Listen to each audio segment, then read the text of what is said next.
I didn't, I've been there twice, two. Yeah. So who else? I think that's about it. I don't think They have to do it. That's where those two. the last person they should be in bars. But he's been sober for like 6 months now. Again, Yeah, he got dragged. He was a bad way. yeah. Nothing good happens out of this. It's that old saying. But I'm just saying, God things, right? I mean, it happens before, obviously. Yeah.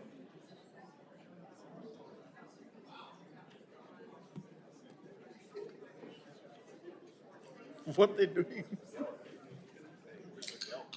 But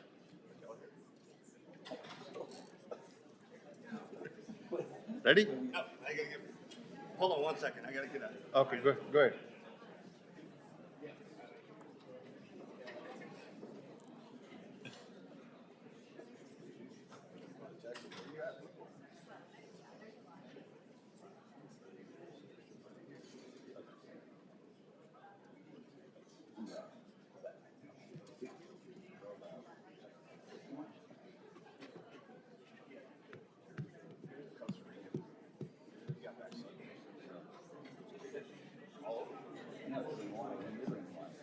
Okay. Good. I gotta get my magic highlighter. Got it. No. Your magic highlighter. I could loan you one. The magic highlighter. Oh my goodness. Aja. Gavel, just gavel. Tell them, aja. Say that, aja. They're in a conversation. I don't want to be rude.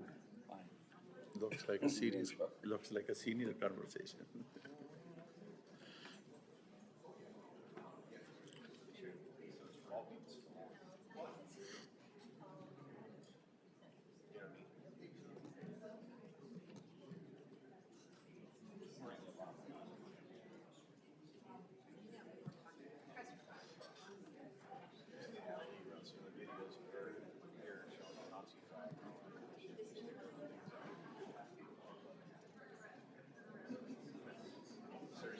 I'm dead serious.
Ladies and gentlemen, welcome to Board of Supervisors meeting, March 3rd, 2026. The meeting is called to order. Time is 9:06.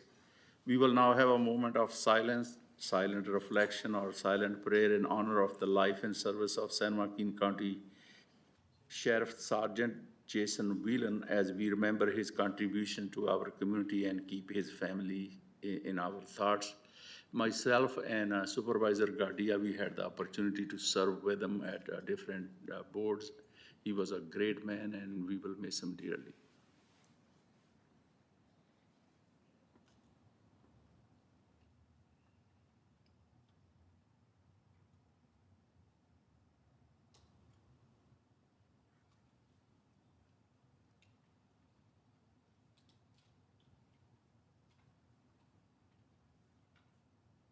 Thank you so much. Madam Clerk, can you do the roll call, please? And then we'll do the Pledge of Allegiance afterwards. Thank you, Chair. Supervisor Gardia, Present. Supervisor Canepa, Here. Supervisor Ding, Here. Supervisor Rickman, Here. and Chair Dhaliwal. Here. Supervisor Gadia, can you please meet me at the lectern, sir?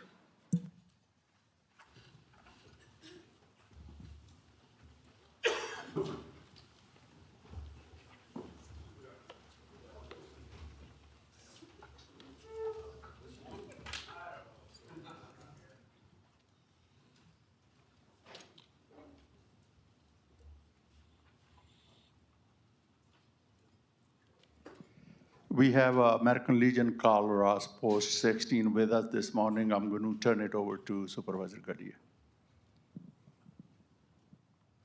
As you guys can see, we got some distinguished people in the crowd, and it's an honor of the supervisors to have you here at our board meeting, the members of the Carl Ross, and we're going to ask Carl Ross to lead us in a Pledge of Allegiance. I pledge allegiance to the flag of the United States of America and to the republic for which it stands, one nation, under God, indivisible, and liberty. Thank you, sir.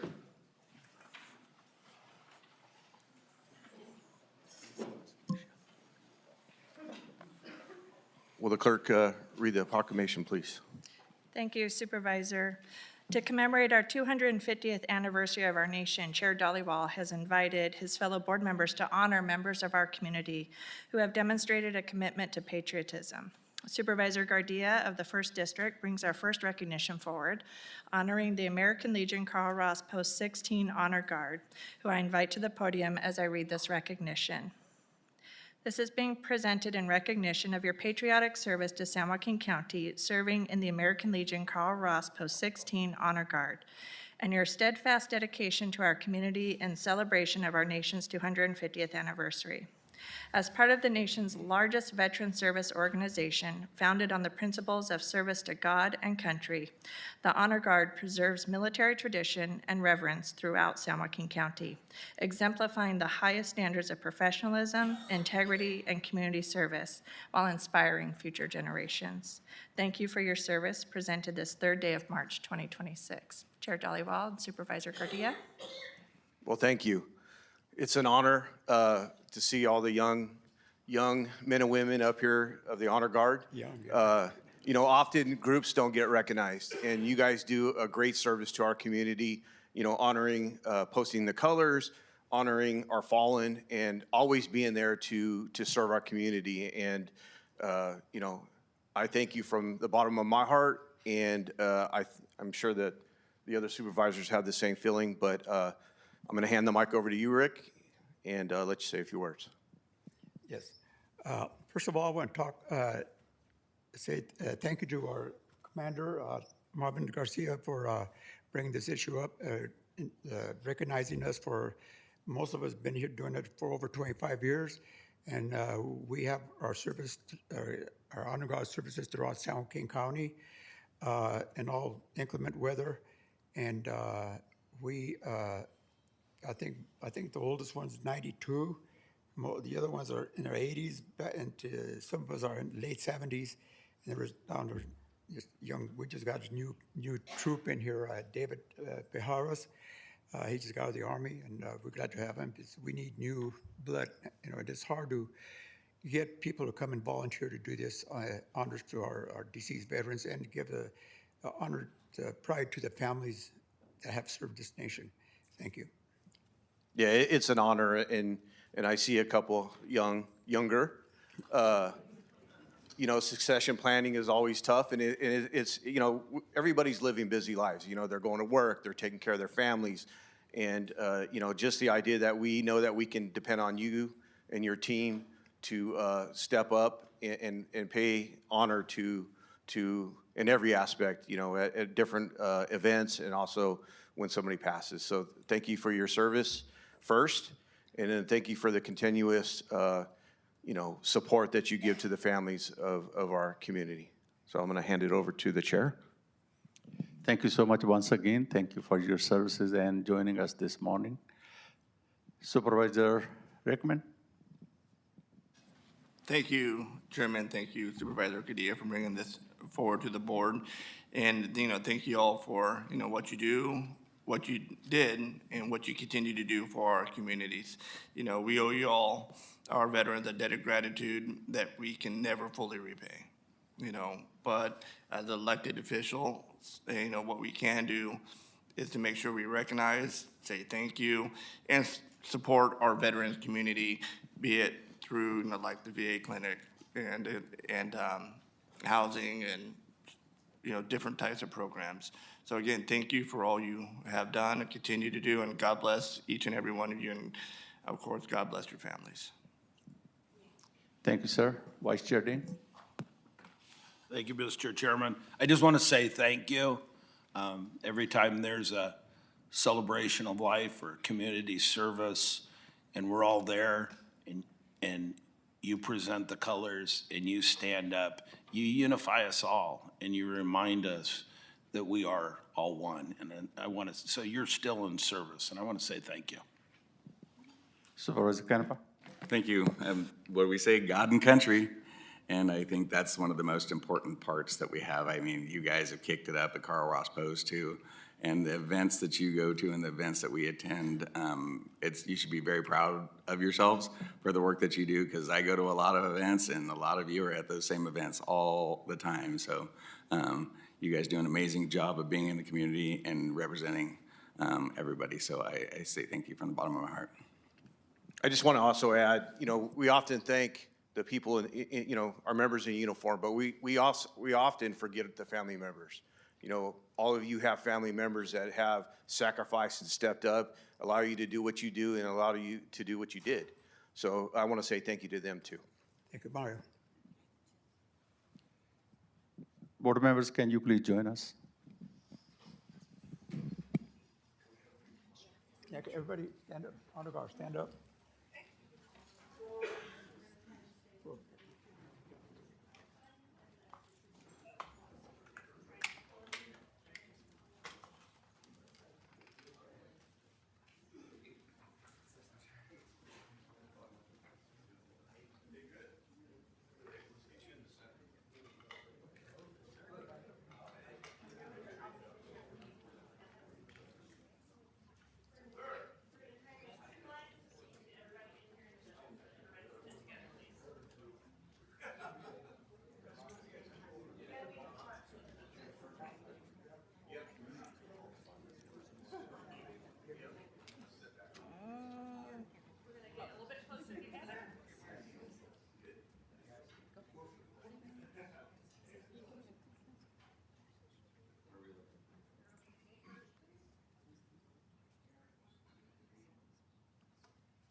What are you doing down there?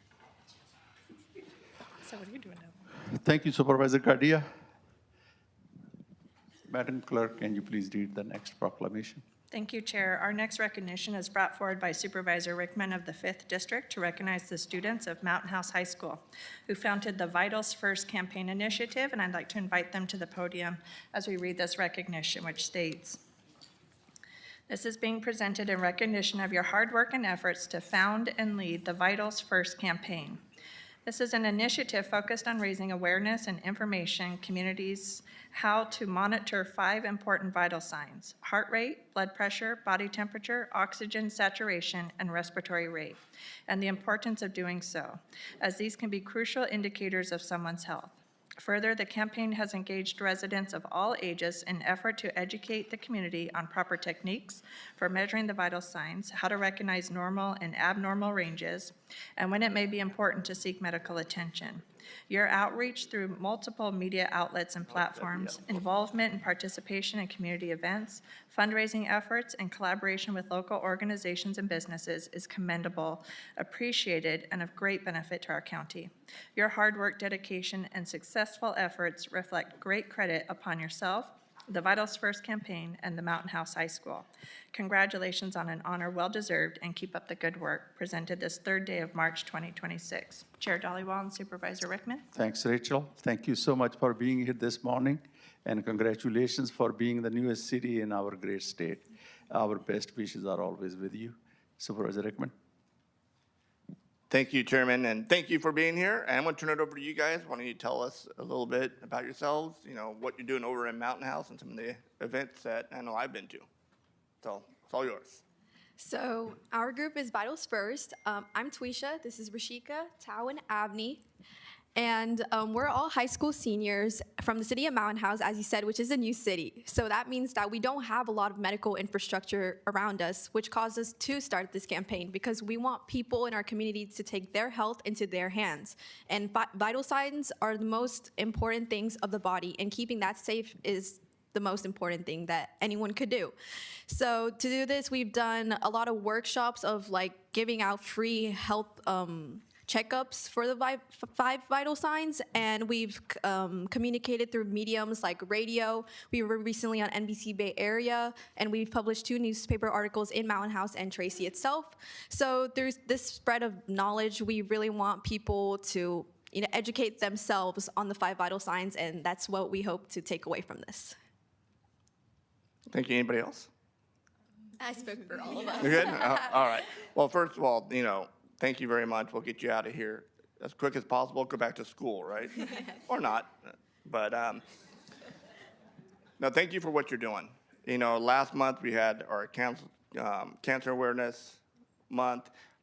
Today on our board agenda, we're talking about health and human services, budgets, and so on, but for people's health.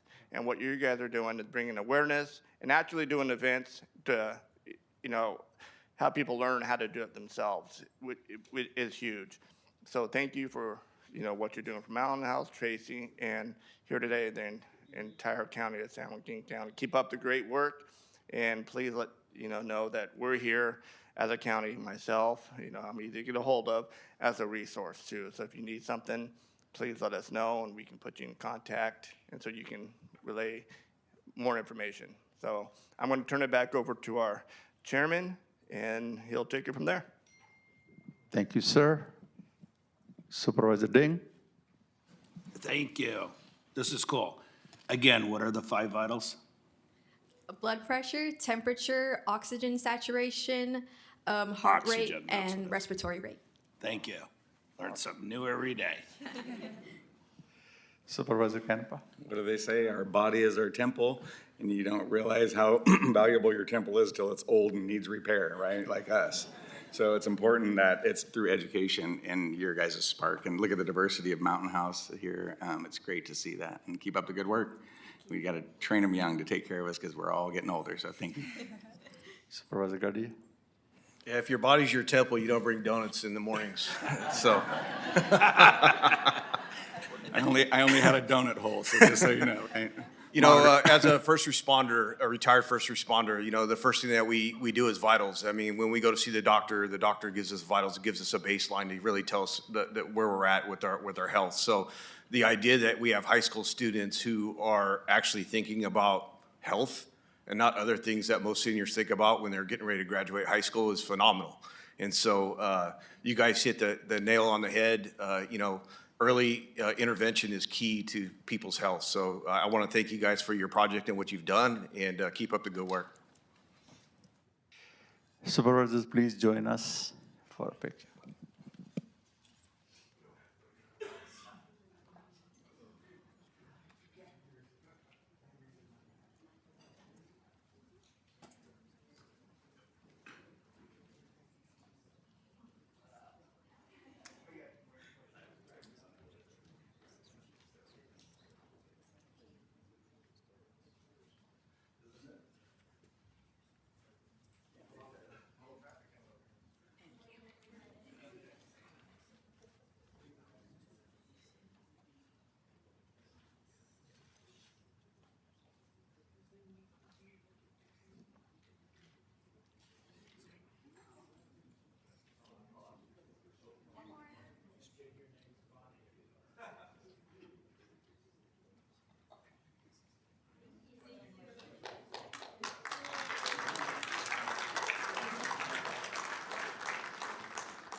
Ladies and gentlemen, before we go to public comments, it's my humble request, please keep our men and women in uniform in your prayers.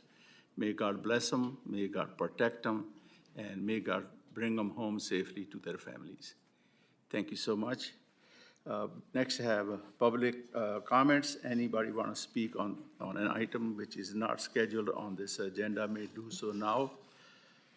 You will have 3 minutes, and please refrain from making any personal attacks and address your comments to the board. First speaker is Linda Vasquez.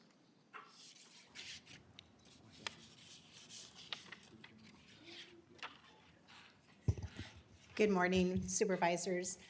The United Veterans Council of San Joaquin County, thank you, and the American Legion Carl Ross Post 16 family are honored to bring the moving wall back to Stockton and to our community. The moving wall is the oldest traveling replica of the Vietnam Veterans Memorial Wall in Washington, D.C., and the only half-size replica. It has 58,281 names as of May 2025. 83 are from cities in our community, in our county. We need to raise, so the moving wall is an opportunity to touch the names on the wall and do rubbings. And these name rubbings are very meaningful to those, especially if they know the names. I don't know any of the names personally on the wall, but just to have the opportunity to touch them, to do the name rubbings, brings a lot of comfort and closure for many of our Vietnam veterans and their families. It takes about $40,000 to bring this event to our community. It's the wall, the transportation, 24-hour security, and support. So we're reaching out to our community for sponsorships. We're also holding a breakfast fundraiser on March 27th at the Stockton Hilton. So the schedule for the wall, it'll arrive in Stockton on May 14th. We start putting up the panels in the morning. When the first panel goes up, we start reading the names, and we'll read all of the names that are on the wall from dawn to dusk each day. It'll be at the Weber Point Event Center. We'll have a ribbon cutting in the afternoon on May 14th. We'll have a Fallen Heroes ceremony on Saturday, May 16th, and then closing ceremonies on May 18th. The wall will be open and free to the public from May 14th ribbon cutting until May 18th closing ceremonies. It's an incredible feeling to be able to go, to be there at 1, 2, 3 o'clock in the morning. And we do have some of our Vietnam veterans that come at that time because it's very quiet, it's very peaceful. And it just gives them an opportunity to find their buddies' names on the wall. So for sponsorships, tickets to the breakfast, you can go to StocktonMovingWall.com. And again, this is an incredible opportunity to bring this monument back to our community. So, thank you.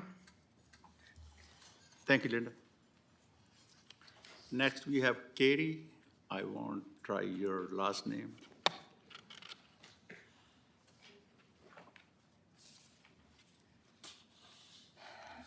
Good morning, Chair, Board Members, CAO, County Council. My name is Katie Wipe, and I am here to talk to you about San Joaquin County Ag Fest. Ag Fest Camp we offer through youth through San Joaquin County an opportunity for hands-on learning, outdoor adventure, and a meaningful mentorship. With your support, we can make sure every child, regardless of financial situation, has a chance to attend and succeed. Camp helps young people grow in confidence, strengthen leadership abilities, and build lifelong friendships. AgFest Camp was established in response to the growing challenges facing youth programs across our county. Since COVID, enrollment in camps has declined due to the rising operational costs. The current cost for a child to attend camp is approximately $460, something many families cannot afford. There is also a substantial non-refundable deposit required well in advance to secure reservation and confirm participation. Your donation will go directly towards covering the required deposit, helping reduce the per-child cost to approximately $380. This reduction makes camp more accessible to families who might otherwise be unable to participate. For households with multiple children, expenses can quickly exceed $1,500 without any assistance. Your contributions will also help fund scholarships for families facing financial hardships. AgFest Camp is designed to expand access for youth involved in agriculture, which is very important to San Joaquin County. The program is open to all county youth participants in 4-H, FFA, Grange, and independent AgFest exhibitors, not just traditionally our 4-H members, which was in the past. By broadening eligibility, we are ensuring that more people can benefit from the positive, enriching summer camp experience. The impact of camp reaches far beyond a single week. Past participants consistently share that camp is life-changing, helping develop independence, leadership skills, resilience, and lasting connections. For many, it becomes a pivotal experience that shapes their future in meaningful ways. In closing, I would like to thank you for considering applying your individual discretionary funds to our program. Thank you. Thank you. Pat Barrett?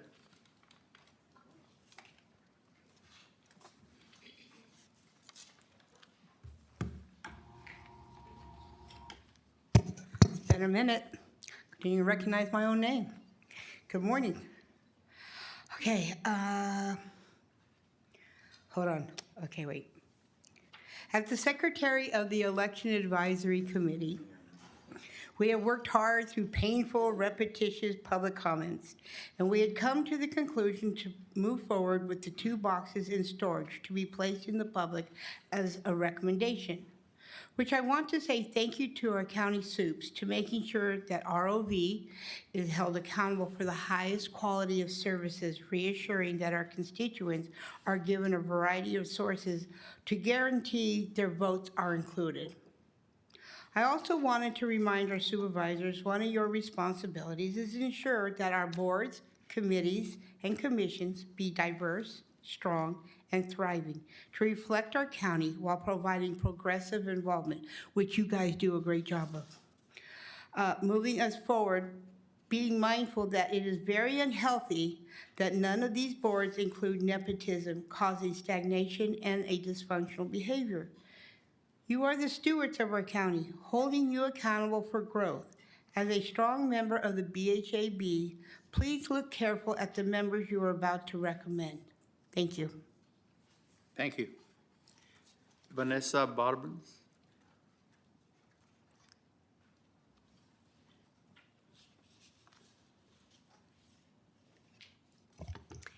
Good morning, Chair Dollywall, Supervisors, County Administrator, and County Council. My name is Vanessa Barberis, and I'm here this morning from Waste Management, WM. I just wanted to make an announcement or give a reminder that this coming weekend on Saturday, March 7th, is our first recycling drop-off event of the year, which is open to all of the county residents that we currently service. We've done this event for many years as an e-waste event for the A, B, and E service areas, but now that we've added the Area C customers, we're also doing, in addition to the e-waste, free document shredding, as well as tire and mattress drop-off. And county staff is also providing kitchen food waste pails for us to hand out that the county has received through a grant for food waste recycling. So that first event is this Saturday from 9 to 1 p.m. at 1333 East Turner Road. We'll also be sending out some flyers that you guys can share. There are 3 other events this year, and those are there'll be another one on April 4th, on June 6th, and on September 5th. So if you can't make it to this one, there are 3 more that come in this year. And that's all. Thank you. Thank you. What about on Turner? Where on Turner is that? It's all the way east. The hours again on Turner this weekend? 9 a.m. to 1 p.m. East of 5? Oh, God, yeah. Turner Road. You go. Off of Sure. 99. Yeah, Oh, 99 side. 99. and then Yeah. east. Yeah. Yeah. Good, thank you. Thank you. The middle of God's country. Middle of God's country. Bishop Dwight Williams.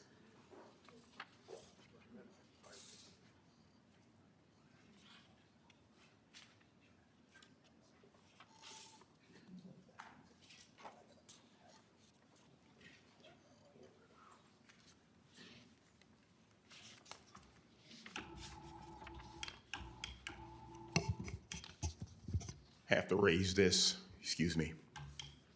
Chair Dollywall, members of the Board of Supervisors, County Administrator, County Council, Clerk of the Board, good morning. I stand before you as the CEO and President of New Genesis Housing Development, a 501c3 nonprofit housing and community development organization based in this community since June of 2009. Let me take this opportunity to say we have an upcoming event on Saturday, March the 28th, 2026, which I'll leave a flyer here with the clerk of the boards, of an initiative that our nonprofit is putting together, our workforce development inaugural program that we've entitled Hammers and Nails Initiative, which again is New Genesis Housing Development's workforce development program. We'll be having our inaugural event on Saturday, March the 28th, 2026 at God's Church, City of David, located at 2350 East Market Street in Stockton. And we'll be on that Saturday again from 10 a.m. to 1 p.m. We are asking, and specifically young people from the ages of 16 to 26 who are interested in getting in the vocational trades to come and be in attendance. We're working with the unions as well as the Stockton Fire Department and many others in Stockton Unified School District to provide workforce development opportunities for our young people. And we're working very closely collaborative because we are a faith-based organization with, of course, the churches in that area. I'd like to personally extend an invitation to you, ask for you to disseminate this information through your various channels, as this is, and again, an inaugural event that our agency has put on. And this is our, if you will, coming out party on that Saturday, March the 28th. Let me also publicly thank as well for supporting an event late last year in October, both Supervisor Gardia as well as Supervisor Canepa, for an event that you two gentlemen supported in our faith and mental health event, which is held at the Hilliard Chapel Church. And I want to publicly say thank you to you two for being in attendance on that event as well. Finally, let me say to Chairman Dollywall, thank you so much for, and the board, for recognition of our nation's military, past as well as present. And let me say to these august ladies and gentlemen here of our nation's military, as a consecrated bishop in the Lord's church, where prayer is with you and your families as you move forward in your seasons in life. And may God's grace be upon this board of supervisors. Thank you so much. Thank you, sir. Molly Watkins. Oh. Okay. Carla?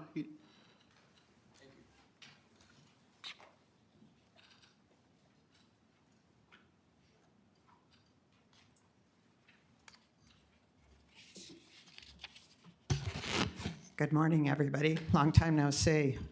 I'm Carla Huney. I'm a citizen of San Joaquin County. On January 11th, 2026, I did a public request from the election office, and I have not still received the information I asked for. I've had 3 pushbacks, so now it's going on pretty close to 2 months.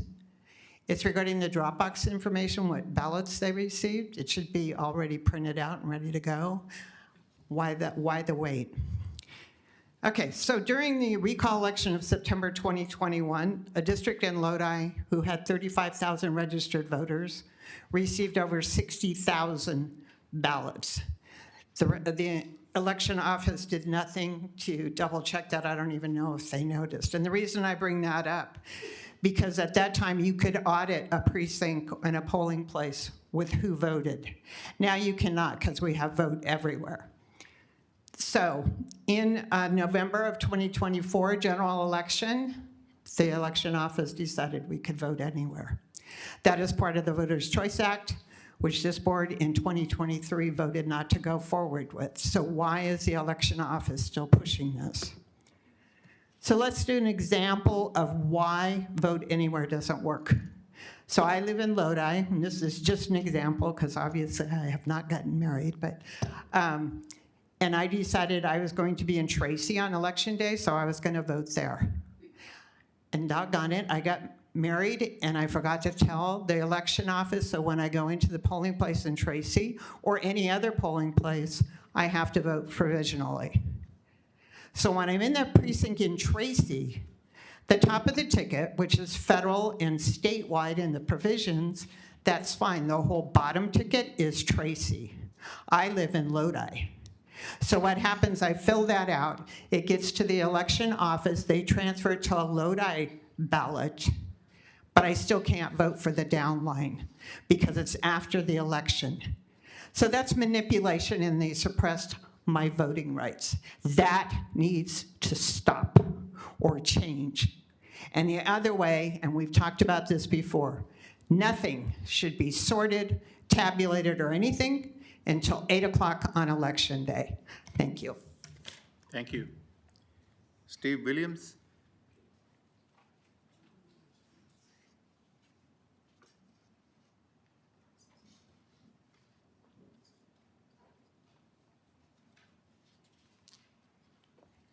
Good morning, members of the board. My name's Steve Williams. I am just about a 30-year employee next month with the Correctional Officers Association. And so I'm here today just to make you aware of something that you may be somewhat aware of. But what I want to talk about is how understaffed the correctional officer position is. And I'm starting there just because I'm sure all the departments can say that they're understaffed, but with corrections in particular, there's mandatory overtime that comes with that, and our folks are doing 18-hour shifts and multiple days, and you may have heard some of this, and some of you have done tours with us, and we appreciate that and your interest in what we do.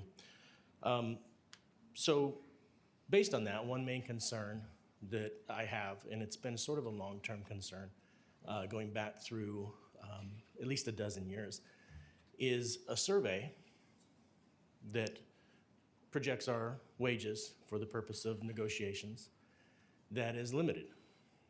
So for a long time, a long-standing survey the county has had is a 10-county survey. And when it comes to correctional officers, we get a very specific 6-county survey, eliminating 4 of the highest paid counties off of that list. If you applied that standard to any other classification within the county, you would get a significant swing in their survey as well. We understand the reasons why those 4 counties are excluded, but again, it does make a significant difference in the outcome of the survey and would for anyone if those, or any classification, if those were limited in that case. So I want to give you a little bit of a hypothetical, not to be too specific to what we're talking about here today with our county and our association, but let's say we were, suppose we were San Diego County. And let's suppose that our comparators were Los Angeles and San Bernardino, Ventura, and Orange County. 4 counties that don't have correctional officers. Deputy sheriffs run the jail. So in that situation, if we were handling it the same way, then we would say that detention deputies in San Diego County would get 0% because there is no comparator. So limiting the comparators has certainly limited our ability to have a competitive wage market within our county. And I would say until the survey methodology is resolved to reflect true and balanced median trends, this will be a prevailing issue for correctional officers for future as well. And that's all I had. So thank you. Appreciate it. Thank you, sir. Thank you. Ruben Rodriguez?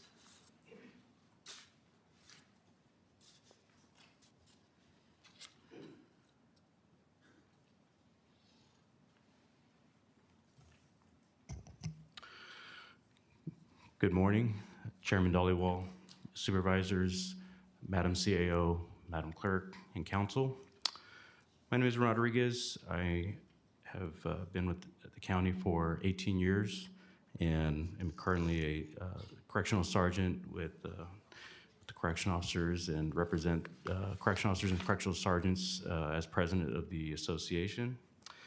And just wanted to come here today and let you know, along with Steve, it is with deep concern that I report to you that correction officers in our county are still experiencing a severe staffing crisis, despite the county and sheriff's office significant effort to recruit and the expedited background checks. We continue to lose employees, most often to better paying jobs or the ability to have regular days off. The reality is that the demands of this profession are incredibly high while the compensation hasn't kept pace. Working at a correctional facility means being constantly exposed to a harsh and often dangerous environment. Officers face a persistent risk of assault, disease, and incidents of gassing where inmates throw bodily fluids or excrement at staff. Because the environment they work in is not passive, it is not routine. It requires constant vigilance, steady command presence, and daily exposure to hostility, manipulation, volatility, and at times violence. Prolonged immersion in that atmosphere is not simply tiring, it is corrosive. It erodes patience, it strains families, it depletes resilience. The debilitating short staffing in our unit forces correction staff to work 14, 16, and even 18-hour shifts. And while we're proud to shoulder our portion of the weight to ensure our community remains safe, we're glaringly aware of the exorbitant expense on our minds and our bodies. Our burden has become too heavy. Yes, our officers are alive, but they're losing out on time and life. You're in a position to give them back their life, real life. Life outside the concrete walls they are increasingly mandated to endure. Sunny weekends with treasured friends, fading moments with aging parents, or road trips with growing children, you're in a position to give them back time. Time for mental decompression, physical recovery, and the restoration of spirit. If we want to solve this issue, we must address pay equity to affect staffing levels. Our officers are not asking to do less. They're asking for the staffing necessary to do the job safely, sustainably, and humanely for themselves and the community they protect. My hope is for a future where correctional officers can work their scheduled shifts and go home. A future where overtime is scarce and the health and wellness of our staff is not a luxury, but a standard. Together, we can make this a reality, because greatness does grow here. Let us do all that we can to ensure that it stays here. Thank you. Thank you, sir. Is there anyone else who would like to address the board at this time? Chair Dollywall, before we move on, I do want to address one of the public comment requests for, I believe, a consent calendar item. There's no guarantee that consent calendar items get pulled, so this is the time for public comments on consent calendar. I believe, is it consent item number 4? Oh, it's a discussion On the item. discussion. Okay, perfect, thank you. I just wanted to make sure she had the opportunity. Thanks. Sir, please.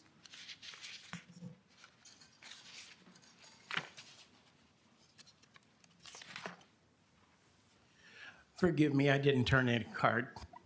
Actually, I didn't intend to speak, but given the opportunity, I thought I'd note that Port City Patriots, heretofore known as DAV Charities of San Joaquin County, has scheduled their 13th annual fundraiser golf tournament. I didn't know we were going to have the wall on the 15th of May.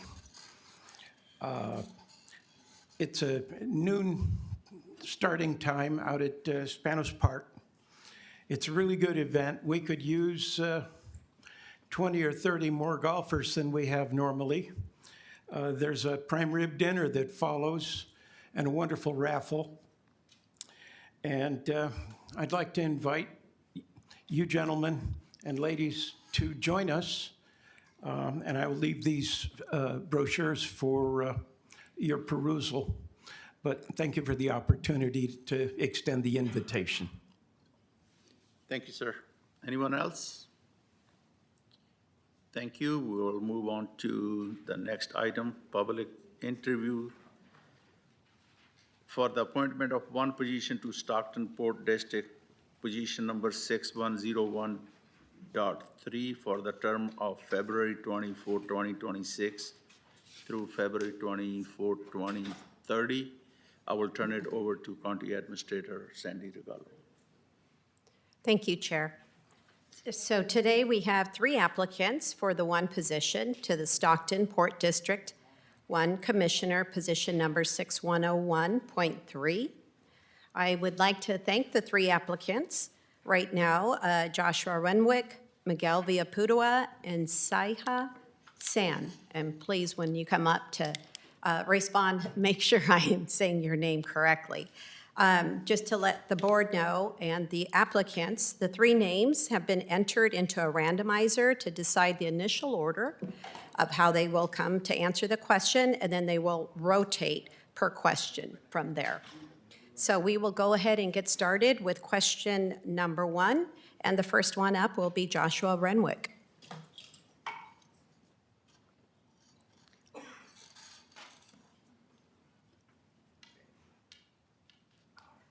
And then also just to let you know, the questions will appear on the screen, so you will have that in front of you as well. So Joshua, if you could please explain to the board, what do you see as the primary role and responsibility of a port commissioner?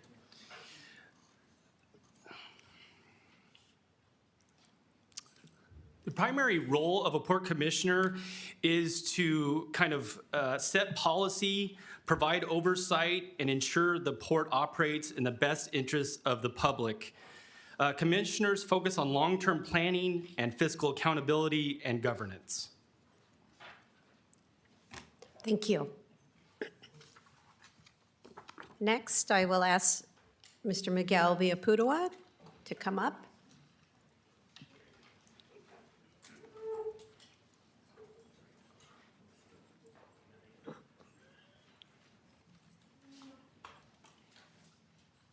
Hello.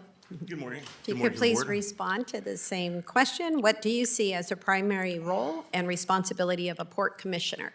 Well, sitting on so many committees that I've sat on, to being setting the role for the agenda, helping the director, lead the director in the right direction, and fiscal responsibility, and doing anything you can to provide information to the public as a port director, as a port commissioner. Thank you. Thank you.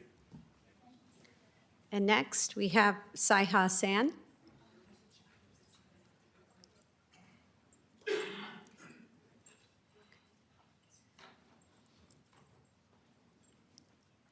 If you could tell me if that is the correct way to pronounce your name? Seha? Seha, thank you. Seha San. Can you please, if you could tell the board, what do you see as a primary role and responsibility of a port commissioner? To ensure public safety, insight on what's going on with our city and the port's services and activities. Okay, thank you. Oh, if you could stay up, you're going to be the next one up on the, sorry. So, Ms. San, how would you look to balance necessary port industrial expansion with nearby residential or environmental impacts?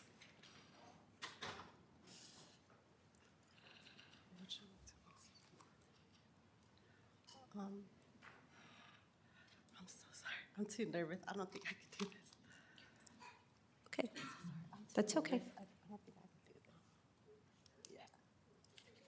Can I just, I'm sorry. I'm too nervous. Okay. Did you want to just, for the rest of them as well? Okay, thank you. Thank you, Ms. San. Next, if I will invite Mr. Joshua Renwick. How would you look to balance necessary port industrial expansion with nearby residential or environmental impacts? So the way I would do it, or the way the port has been doing it, they've been going in a really good direction as far as We use heavy lifts at the port, which have diesel engines. They're obviously pollute a lot, and we have slowly been transitioning to electric lifts. They're actually starting to produce electric ships that also will produce less. So I would continue to move towards environmentally safe and green energies like we have been. The port continues to invest in more and more electric lifts, and at first we were a little bit leery of them because they don't work the same, but the noise and then the pollution is, it's great to be, working with them. And obviously it's a green, green energy. So to continue to expand upon that. Thank you. Mr. Villaputua, same question. How would you look to balance necessary port industrial expansion with nearby residential or environmental impacts? Well, expansion is important, and most importantly, quality of life is important also. So to sit down with the neighborhoods and explain that the port is going green, and they're going their best to do with the many grants we receive from the state and the federal government, we're going green, and we're making everything going battery and getting away from diesel, and we're trying our best to care about the environmental needs of the port and surrounding areas. Thank you. Thank you. Oh, if you could stay up here, I'm sorry. Number 3, how would you respond to community opposition to a proposed port project? Well, I can use my experiences as a supervisor. Basically, I was a planning commissioner also, and so many projects would go up with a lot of opposition. We would have town hall meetings, we'd have interaction with community members of the neighborhoods, and we would try our best to explain to them that we're trying to move slowly and in regards to their quality of life. Thank you. Mr. Renwick? Same question. How would you respond to community opposition to a proposed port project? I think to continue to have outreach, the port currently does a lot of community outreach to explain projects as they are being developed. They always have an open ear to the public, and I would continue to do that. One example, there's kind of down the road, there's a proposed soda ash operation, and maybe show the public that it is a environmentally safe way to do it. They actually have, from where the soda ash is poured into the ship, it's like a container to keep dust from going into the nearby community, like box track. So they are doing things and taking measures to to be environmentally safe for the surrounding public, and just make sure that the public is aware of all of those measures. They go to great lengths to try and do clean operations out there, and just a lot of public, like he said, outreach and having an open door policy and good public relations. Thank you. And you may stay up for the next one. Number 4, what are the port's biggest infrastructure and/or capital challenges? I believe one of the biggest infrastructure is the actual docks themselves are very old, and through time and erosion, they're working on them, but to continue to maintain the actual docks. Another challenge would be modernization. We have a lot of old stuff out at the port, and to continue to develop the rail. They've actually done a lot of great stuff with new bridges and roads. So they continue to invest in the infrastructure. The sewage system could be maintained a little bit better, and they are upgrading the electrical system for some of these upcoming projects that they have. Capital challenges, same thing. Dredging, that is a huge part of getting ships in and out of the port. You have to continue to dredge, so continuing to fund that is a big part of it. Thank you. Thank you.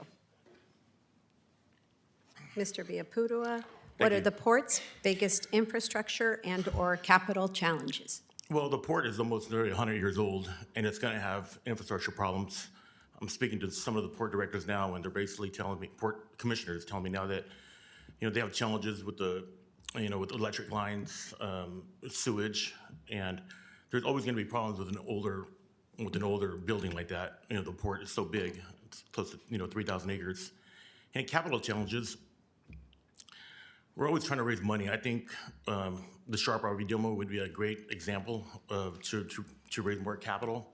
There's 700 acres out there, and if we were to be able to work with the Sharp RV demo and expand areas, then we can take on more customers and expand freight and create more jobs for the port and our county. Thank you. Thank you. And then Mr. Renwick, if you can come back up. Next question is, if appointed, what would you aim to accomplish during your first term as commissioner? That's a great question. I'm a longshoreman, so I work at the port. I've worked there for 13 years. My aim would be to continue to grow the port. I don't know if people are aware of this. The port has been growing really, really well over the past, I'd say, 5 years. I would like to just see more break bulk operations and more bulk operations. It would be great to get maybe autos into the port. So just more jobs, more quality jobs for the residents of Stockton would be my goal. So that would be going out. There's a huge Home Depot distribution center that's being built. That's gonna create a lot of jobs, but to get a maritime aspect to that would be huge. It's a huge piece of land, and if we could get a higher ship count, that would create more jobs, and that would be my goal. Thank you. Mr. Villaputua?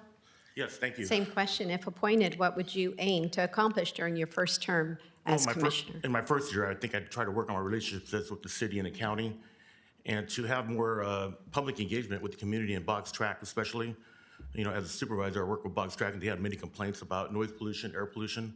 So I would work with, I'd like to have town hall meetings, maybe with the port and the Box Track community. I know they've been a great member. When I was a supervisor, they would always come out to our town halls and give insight on what's going on at the port. So I think I would just work on relationships with elected officials and community members and neighborhoods. Thank you. Thank you. So, Chair, that completes the questions. I will turn that back over to you. Thank you, Sandy, and thank you all the applicants. Board members, any questions or comments? To my right? To the left? Nope. Do we have a motion? Or public comments, please? Anybody? Yes, sir.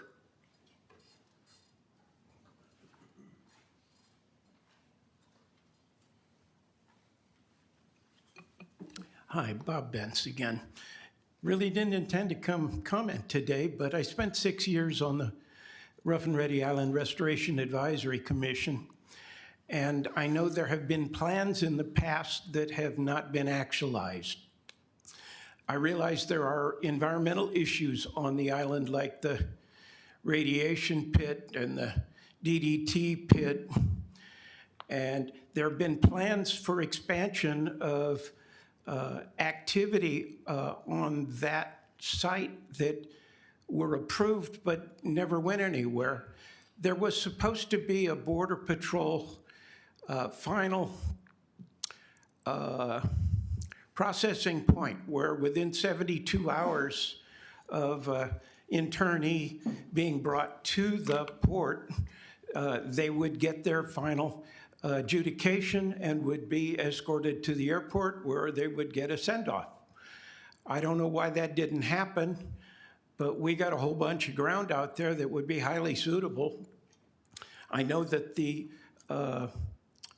transfer papers from the Navy to the port restrict people staying on the island 24 hours a day. Maybe that's one of the impediments to that proposal. But the fact of the matter is, it's an ideal site for a whole bunch of restricted activities. We have a genuine security program on the island. It's an ideal place for some of those kind of restricted activities, and I would hope that you guys would take that into consideration with your appointment. Thank you. Thank you, sir. Anyone else? Board members, do we have a motion? There's one speaker, sorry. Supervisor Gardia? You know, the port is a hidden gem. You know, there's not too many counties in California that have an inland port like we do.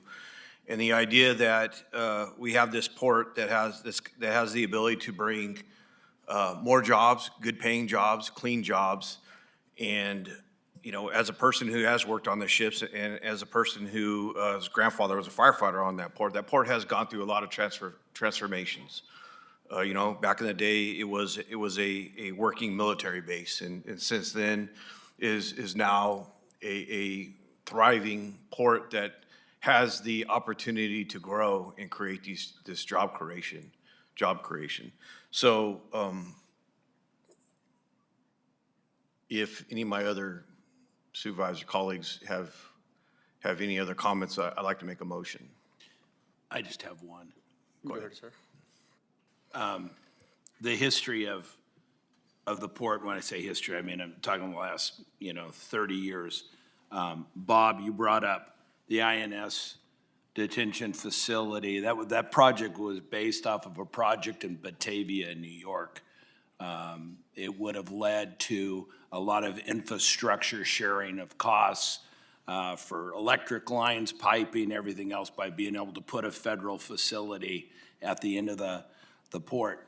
That effort, that point in time led to the turnover of the director and most of the board, and restructuring the board to be based on a more community-orientated, diverse board. So you had bankers and accountants and builders and individuals that actually reflected the needs at the port and not just who's available. And I think it really professionalized, the port at that time. So I want to thank you for bringing that up. Thank you, sir. Anyone else? Yes, sir. Yeah, I mean, the importance of it, like you said, Sharps Army Depot, that's going to be the future, and transportation is going to be the future. And with that, that's why Miguel, I think, has the expertise and the backgrounds of people, knowing people in D.C. You live right there on Mount Diablo, right down the block from the port. I don't know that there's anyone pretty much any closer than him on the daily basis by I-5. And, the change that they're going to do, the bridge there on I-5, is going to affect how that port runs, because I think that, I don't know how many months that project is going to be.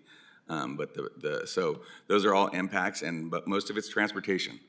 And since we are transportation-based folks, you know what I mean? It's those friendships and it's those collaborations that we have in the community and at the state and federal level that I think make the port commissioner job such a good thing to do. Living in the area, representing those folks, I think Miguel would be a great fit. I understand where you're coming from, but I mean, it's important that we keep the trajectory going of the port and all the great things. We've got a great port director out there, and Kirk DeJesus. And I think it's important to have a board that continues with the continuity and be able to use the relationships that we built in DC and at the state as far as making San Joaquin County a destination of ships. So thank you. Thank you, sir. Anyone else? Do we have a motion? Yeah, I'd like to make a motion to appoint Mr. Villaputa for Port Commissioner. Second. We have a motion and second. Call for a vote.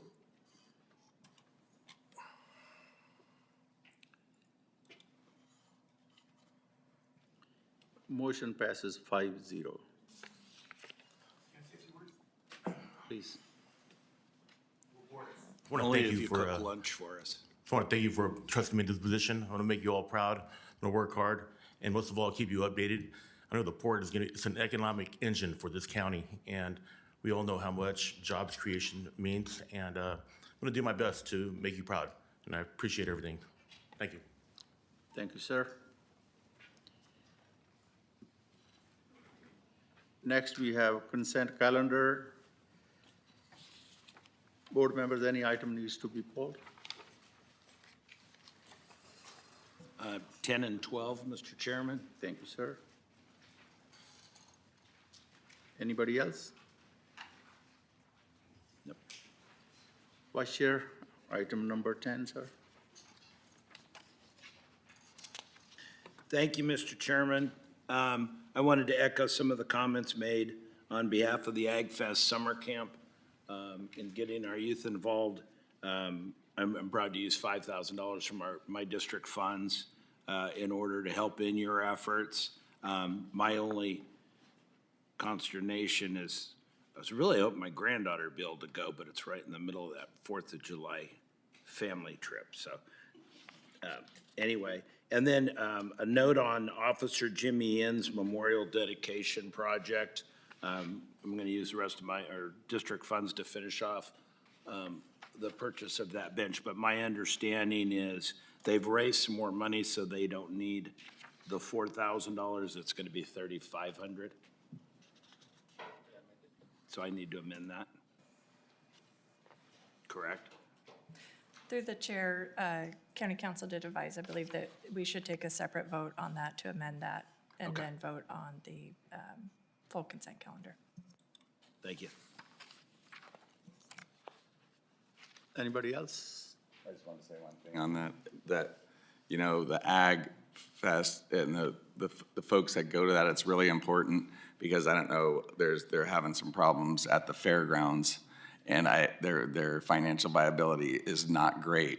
So we need to invest in those programs, right, to get these kids that might not have a place to go and do 4-H and all the farm stuff that we do at the San Joaquin County Fairgrounds. So it's important, you know, that we as a community step up and do these events and give people hope so that maybe, you know what I mean, because everybody's losing their numbers, and whether it's the Farm Bureau or young farmers or people are not getting into it. So however we could do that, I'm glad to support also. Thank you, sir. Supervisor Gardia?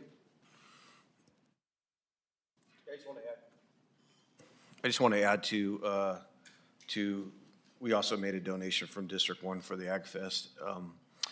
And I think the biggest thing is, you know, there's a sense of accomplishment when you go to an event and you see kids actually enjoying being at these events. I've had the opportunity to go out to a couple different ag events at the fairgrounds and to see, you know, kids from my district seeing animals or cows or goats that may have never seen a cow or goat in their lives and ask the questions that they ask. It goes a long ways. You know, you can go to school and read it in a book, but until you get to touch or see an animal in firsthand, it really makes a difference. And so I'm very, I feel very fortunate to be a supporter of this, and I hope to see this continue on, and you guys are doing a great job. Thank you, sir. Supervisor Rickman? Thank you, Chair. Yeah, I want to say, you know, thank you to Supervisor Ding for his contribution. And I know I didn't pull it, but you know, we're donating funds to Ag Fest also. And just as my colleagues mentioned, Ag Fest is a great program. It's every summer, and it seems to be in like the hottest time of year for an Ag Fest. I know both my daughters were involved, one raising rabbits, one raising turkeys. I know we've, you know, my family donated buckles and stuff for the champions. But if you look at, you know, what or who contributes to Ag Fest, and it's our students, or from all the way to elementary, all the way to high school and college. You know, you have 4-H, you have FFA, kids that are going and showing their leadership skills, raising animals. I mean, if you all remember last year when our Tracy High senior, Avila, came here, and she's building a barn at Tracy High, so kids that don't live in the country, don't have a place to raise their animals, able to raise it over at Tracy High and use that barn as a place that they can contribute to the program. But if you haven't been there, I highly recommend go check it out. We have exceptional, I mean, absolutely exceptional students here in San Joaquin County, and to see them show their animals and they pour their heart and soul into these animals. And so please check it out. And, you know, if you're available, you know, you can purchase these animals. I mean, usually for food, I guess. If you want to make it a pet, I guess you could, but no, you can't. Well, you have to eat it. but they're great animals. So again, thank you very much for your comment today here, ma'am, also. So that's it. Thank you, Chairman. Thank you, sir. Vice Chair Dean? Yeah, just really quick, after hearing Supervisor Gardia talking about, kids who've never seen goats, and then I look out and Carla Huni sitting there, and I just started laughing. The last time I was out there, she has this demonstration table, and it's showing all these different products, the Jell-O. And this little kid looks up at her and says, there's meat products in the Jell-O? And she says, well, yes, for the gelatin you have to. Is there a problem? And he goes, yeah, my mother eats so much of it and she's a vegan. Thank you, sir. Anyone from public? Yes, please, sir, and then Carla.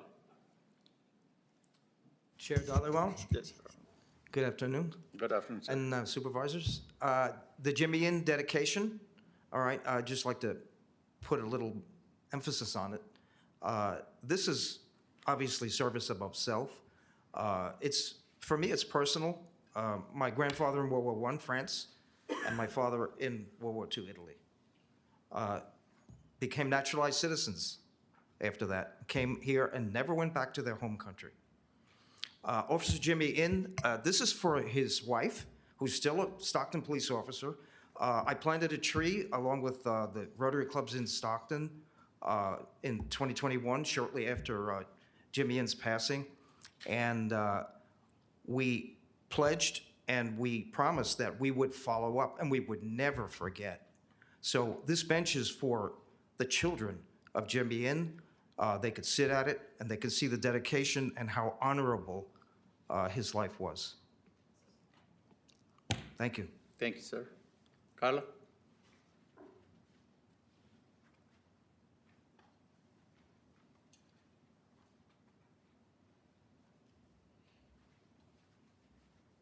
That's my favorite story, too. So just so you know, and not to say anything with Kate, this discretionary money is for the Ag Fest camp, not Ag Fest. Two different things, okay? Just wanted you to know that. And we appreciate it because the kids they're in Grange, 4-H, FFA, or an independent, and it just gets them to concentrate and have some fun. So then also, Lodi Ag Venture is Thursday, 20th anniversary. Thanks to Molly and a lot of other people. She's the one that helped start this in County. And there's going to be special cupcakes available. So, thank you. Thank you, Carla. I'm there, donuts, cupcakes. Anyone else? Thank you. Vice Chair Ding, let's discuss item 12. Okay. My mic on here. Item 12, approve amendments to the adopted 2025-26 state and federal legislative regulatory platforms and policy guidelines. And I'd like Genevieve Valentine down here as well.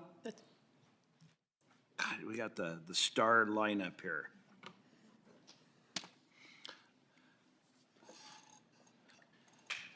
I'm going to preface this by saying a lot of things that are happening here in the county to us, for us, are really predicated by those actions on the federal and the state level.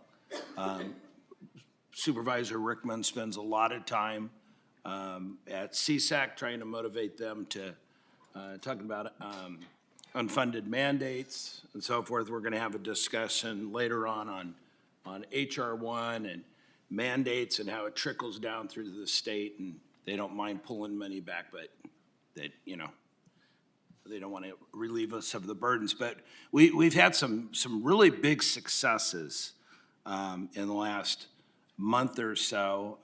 We just got back from one of probably the most productive trip I've ever attended in Washington, D.C. with Director Valentine. We have a legislative advocate in D.C., David Whitmore, that just does such an exceptional job of lining things up. So I can go in and look pretty and let Genevieve just knock it out of the park. This Be-Well campus is so vitally important for everything going on, and there's a lot of work being done behind the scenes to make sure everything happens. So when it opens, everybody thinks that it really wasn't that big of a deal. It was an easy lift when all the hard work was done. I wanted to get your insights there, Genevieve, and then we're going to talk a little bit about federal and state advocacy as well. Good morning, Chairman, Supervisors, County Council, Madam CAO, Genevieve Valentine, Healthcare Services Director. Thank you, Supervisor Ding, about highlighting our DC trip. I will agree, it is probably and was one of the most rewarding trips of my career. We had the opportunity not only to participate in a 2-day NACO conference, where we actually got to listen to Secretary Kennedy and Assistant Secretary of HUD, Ronnie Kuntz. At those meetings, we were able to prepare for the administrative meetings that we actually had scheduled with them on Monday and Tuesday. What's unique about this situation is Supervisor Ding and David gave them a heads up that we wanted to talk about our Shine app, we wanted to talk about our Be Well campus, and Supervisor Ding's resolution on the 16-bed cap. What's interesting about the experience is both Secretary Kennedy and Assistant Secretary Kuntz talked about specifically housing, homelessness, and the mentally ill. And as many of you know, I like to sit and start figuring out solutions to problems and so forth. And there was a problem presented by HUD that morning on Sunday morning. I turned to Nicole and I said, I think I have a solution to their problem. I asked Supervisor Ding to give me 3 hours in a hotel room to put together a formal proposal to HUD, and the next day our county pitched it. A 20-minute meeting with HUD ended up being 90 minutes. And so I do want to thank Hillary and our legislative platform, Supervisor Ding, for giving me the opportunity to show what we're good at. And I'm really excited about the opportunities because HUD is now looking potentially at our Be Well campus for a pilot project based off of that pitch.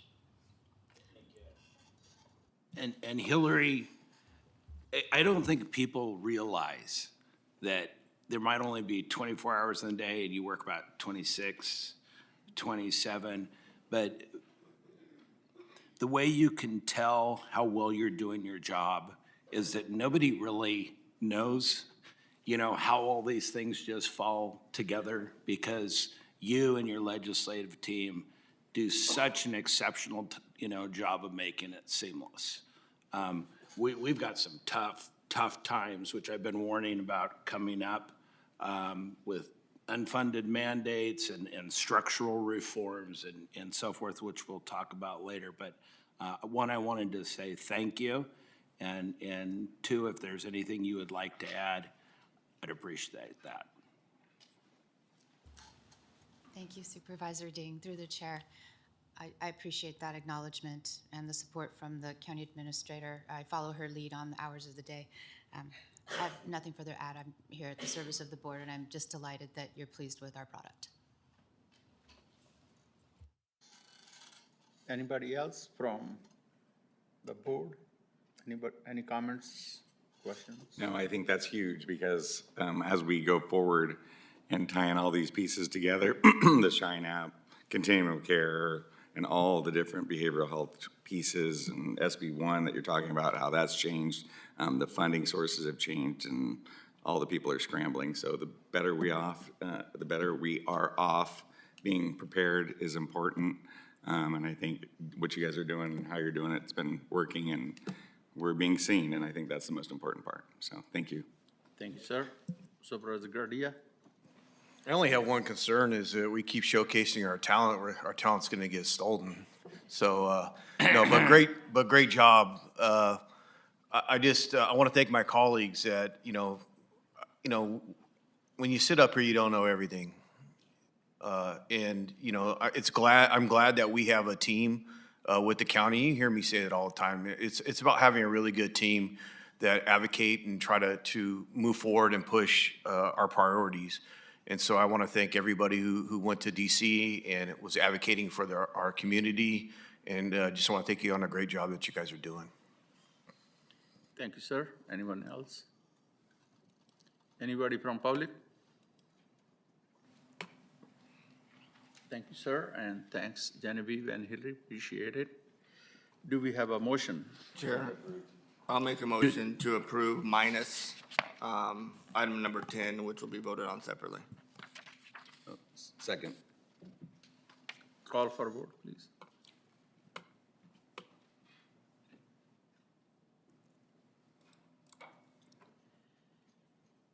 Motion passes 5-0.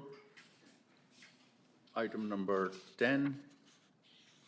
Do we have a motion? Mr. Chairman, I'd like to make a motion to pass 10 and amend the amount. Where am I? I switched pages here. There we go.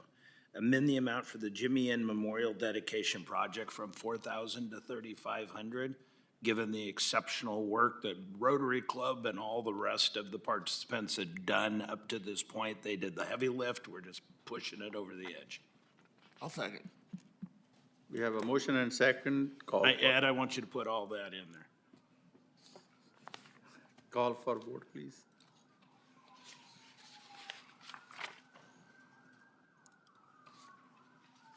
Motion passes 5-0.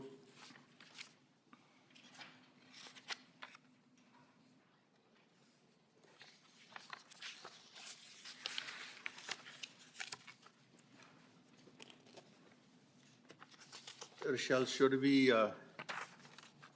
deal with the opening the bids at this time? Yes, Chair, I believe that is next, and I don't believe it'll be a very long item. Who's here from GSD? Oh, the whole team is here.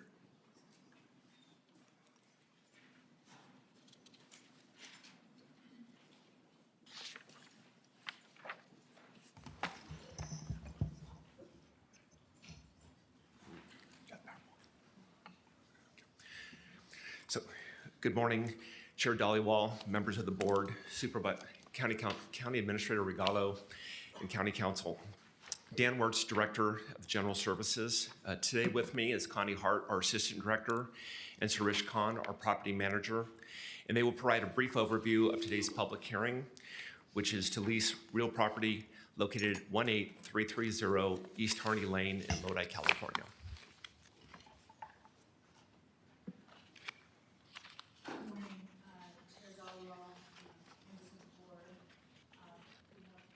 Is your mic on? There we are. Thank you. Could you go to the next slide? We have, here we go. As a very quick overview, the above property is depicted here at the intersection of Harney Lane and Clements Road, close to the North County landfill. In January of this year, your board adopted the resolution of intention to lease the property that was purchased by the county in July of 2025.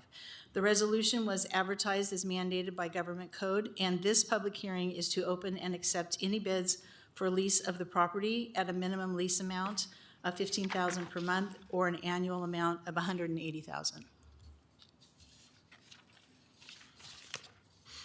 Very quickly, the steps that we will follow are as outlined here. Staff will provide a brief summary of the property, and the clerk of the board will inform your board if any written bids were received. If there are written bids, GSD staff will open them and inform your board. At that time, we will ask the chair to open the public hearing and accept any oral bids. Once the bidding is concluded, the chair may close the public hearing, and GSD staff will review recommendations for actions by your board. If no bids are received, or if the board does not approve a lease, no further action will be required. The property will remain inactive and not farmed unless the board provides additional direction regarding the property's future use. At this time, I would like to turn it over to Suresh Khan, the county's property manager, to provide the general summary and open written bids. Good morning, Chair and members of the board. The item before you is the public hearing to lease the real property located at 18330 East Harney Lane in Lodi, California. The property consists of 170 acres of Zinfandel and 95 acres of Cabernet Vineyard. The subject property was acquired by the county for the Public Works Solid Waste Division to serve residents in the region for additional 10 to 15 years beyond the anticipated life of the existing North County landfill. This was approved by your board in July of 2025. Currently, the Solid Waste Division does not have an immediate need for this property and would like to lease it. Government code requires that the Board of Supervisors adopt a resolution of its intention to lease the real property and to advertise its intention to lease the real property in a newspaper of general circulation for 3 weeks with a 5-day interval. On January 27, 2026, pursuant to Government Code Section 25526, your board adopted the resolution of intention to lease, including the required terms, condition for the proposed lease. Government Code also states that the adopted resolution be posted in 3 public places prior to today's meeting and public hearing. Staff has conducted the appropriate postings as well as advertised the resolution of intention to lease in a newspaper for general circulation.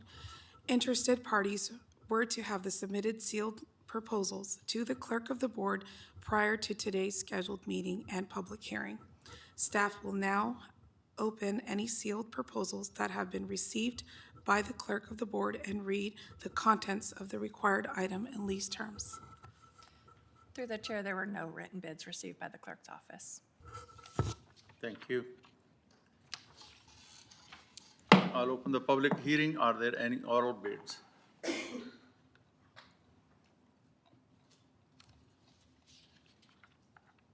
None. Anybody want to speak from public? Board members? Yes, Mr. Chairman. Yes, sir. Just question for you, given the state of the grape industry in North County, and not having any bids really doesn't surprise me. How important is it that we, to me, I see a 2 value. Obviously, we have the income value, but you also like somebody working the land and the crop and taking ownership of that property, so people aren't doing things like illegal dumping and everything else. How did we get, I understand that looking at that price 5 years ago might have made sense. Are we looking at possibly adjusting it? Do we reach a point where it's not worth it? I'm just kind of wondering where we came up with that price. Through the chair, Supervisor Ding, Sarah and her team reached out to some agricultural brokers to determine what was the fair lease amount for the property. Just like you, I'm not surprised given the current nature of the wine industry in Lodi. However, if your board so directs, we can undertake this effort again with a different minimum lease amount, depending on the direction from your board. There are other options that we could pursue. For instance, we haven't approached anyone, but we have agricultural classrooms out of Delta and that kind of thing. We might be able to do some kind of partnership so that the land doesn't sit stagnant. Those are some of the things that we've been discussing. Should we arrive at where we are now with no bids? Thanks, Connie. Any Supervisor Gadia? Do we have an estimated cost of what it's going to take to, if that property is vacant, to maintain? We do not, but based on some of other vacant land that we have, obviously the county's not going to undertake farming those vineyards. We would be looking at probably just weed abatement and those kinds of things that can be upwards of $25,000 per year, generally speaking. And the reason why I bring that up is, the California property was, vandalized Yes. and the value of that property has gone down since it's been vandalized. So what I don't want to see is the same issues come up. The owner of the property that we purchased from showed no indication of continuing farming there. That's correct. Thank you. Thank you, sir. Vice Chair Dane? Yeah, and just one other note on that. Some people are confused by the Air Resources Board, other than Supervisor Rickman is responsible. that it's San Joaquin County only regulations. It's actually, they lumped us in Bakersfield all the way down to balance it out supposedly. My point being, we are not allowed to burn unless you have a special permit out there. My other main concern is, and they haven't come up with a feasible economic way, which is why we're having problems with bids, to clean after harvest, et cetera. It's pest, it's disease for the surrounding area. So we have to make sure we're doing something with this property. Otherwise, it becomes a health concern as well.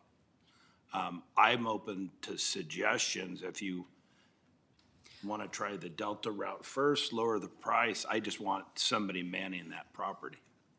I think, I hate to speak for the General Services Director, but I think at this time, it would be a good idea for us to, with your board's direction, to go ahead and pursue other avenues. And then if those don't produce anything, then come back with a different price.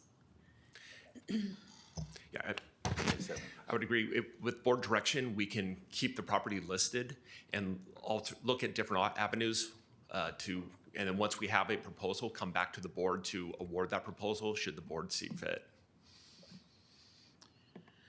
Supervisor Rickman? Thank you, Chairman. And, thank you all for being here. And I just want to mention, Ms. Hart, is this your last agenda item? My last one, yes. And you're retiring when?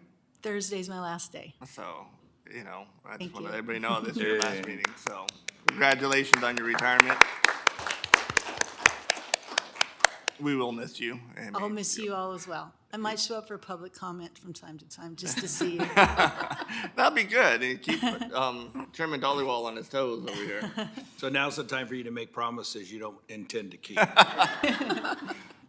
No, I know Supervisor Ding mentioned, some of the different regulations and stuff that we have here in San Joaquin County. I just want to, and I sit on the Valley Air District, of course, and it's a great board, but we take our marching orders from CARB, and when you talk about air quality or, burn requirements or prohibition, that follows state legislation, and then CARB, and then air quality. So you're looking at CARB, and you're looking at EPA and rules that the Valley Air District, has to follow. But on another note, if there are issues like that, with burning and pest, for burning, please contact the Valley Air District Board, and we have a great board. We have a great director, and we can help you out and get answers to your question. And that is all I'm going to say. So again, thank you all very much. Appreciate it. Thank you, sir. Supervisor Canepa? Thank you. I just wanted to shout out just the partnerships between Public Works and General Services. This is important because the solid waste disposal is set for a lot of years at San Joaquin County, and the changes that we've made with the other landfill has been smart. And this is just a win-win if we can get somebody to help pay for it while we're waiting to use it. But just the forward thinking and the partnerships and the collaboration, I want to say thank you to, because I think we've made leaps and bounds, as you've seen it with waste management and all the different initiatives that we have going towards garbage, which a lot of people don't see and hear. But I just wanted to shout out to both departments for bringing this forward. Thank you. Thank you, sir. Anyone else? Anyone from public? I'll close the public hearing. Since there are no bids, written or oral, no action is required. We can move on to the next item. Ronnie, thank you so much for your service to this county. Thank you so much. Wish you all the best. May God bless you. Thank you. Thank you. Through the chair, I don't know if anybody wanted to give direction to staff with respect to this, to continue marketing it, to. Yes. Go ahead, sir. Make a motion. There we go. Any direction? I'd like to make a motion that we keep it on the market while other options are pursued and then request staff to report back if there are changes. That work? Yes, that works. We have a motion and second, call for a vote, please.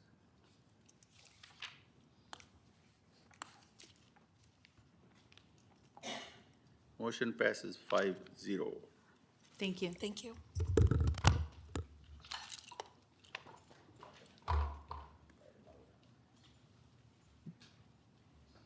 Next, we have discussed directing the San Joaquin County Probation Department to provide a report on the status of the Shine app and current data from SJ Cares on March 17, 2026. Supervisor Canepa.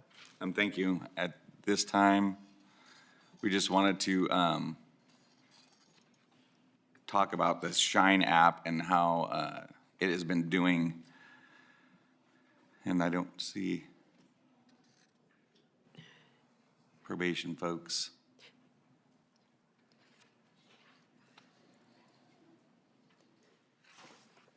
So we'll Through just the wait. chair, Supervisor Canepa, I believe this item was just so that they could present on March 17th. You were going to bring it to discuss if the full board would want them to come back on March 17th Sorry, my bad. I to thought it present. was, That's okay. So that was to bring it back. Oh, I see, in order to do that. So we, basically, the time and energy that we put toward, I thought it was coming today, sorry about that, was to make sure that it was okay to bring a presentation back from Shine, for the Shine and SJ Cares. Through the chair, the only thing I'm confused about is why do we need a agenda item for that? Your office can just bring it back. That's what I wasn't sure of. That's why it was, Yeah, thought it was your coming office today. can bring this back, and you Okay. just, as long as you talk to probation, they agree. Okay. You don't need to have an agendized All right. item to ask permission. Yeah, through the chair. I think this is pursuant to Rule 34, generally speaking, if you're going to have staff make a presentation and you want to give direction, because of Rule 34, that would be the reason for the discussion. There are alternative ways of doing it, but Okay. this Pursuant to is the rule. way that was chosen in this instance. Okay, my bad. Pursuant to Rule 34, then? Correct, yes. So I guess what you're looking for, Supervisor, is just making a motion directing staff to come back and make a presentation. Okay. I make the motion to direct staff, One barring Rule 34, to come back and do a presentation on the Shine app and the state of the SJ Cares and probation. Please, and thank you. Anybody else comment, question from the board? I'll second that, but I have a question. Rule 34, are you referring to substantial work portion of it? Yes, that is correct. How is this substantial work? If they have to make a presentation, they've got to make preparation and Because I just want to clarify this because I guess we can do this at another time, but substantial work, the intent of that rule was that it's going to take hours or days or weeks in prohibiting board members from directing staff to, hey, go find out what the quality is of water in San Joaquin County, which would take several weeks or months or something, and which would be a lot of staff time, versus, hey, asking the department head to come here and update this board. So I just wanted to, we don't need to discuss it, but I just wanted to make sure that you guys are understanding that, so it doesn't limit board members from bringing things to this board. got it. We can talk offline. I get it. It's a gray area, but we can discuss it. And like I said, there are alternative ways of doing it. So that's why frequently we don't do it this way. All right, thank you. Thank you, sir. Anybody else? Anyone from public before I call for a vote? We have a motion and second, call for a vote,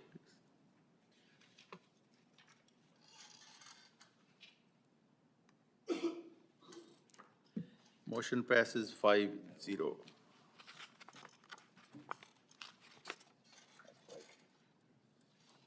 Next, we have Item number 2, adopt a position to support SB 872, Senator McNerney, protecting California's water. Vice Chair Ding. Thank you, Mr. Chairman. Do I have anybody from Senator McNerney's office here today? I think they're a little tied up. Okay, so we had I had a chance to testify last week between one of our mini water boards, and it has to do with the Delta Tunnel.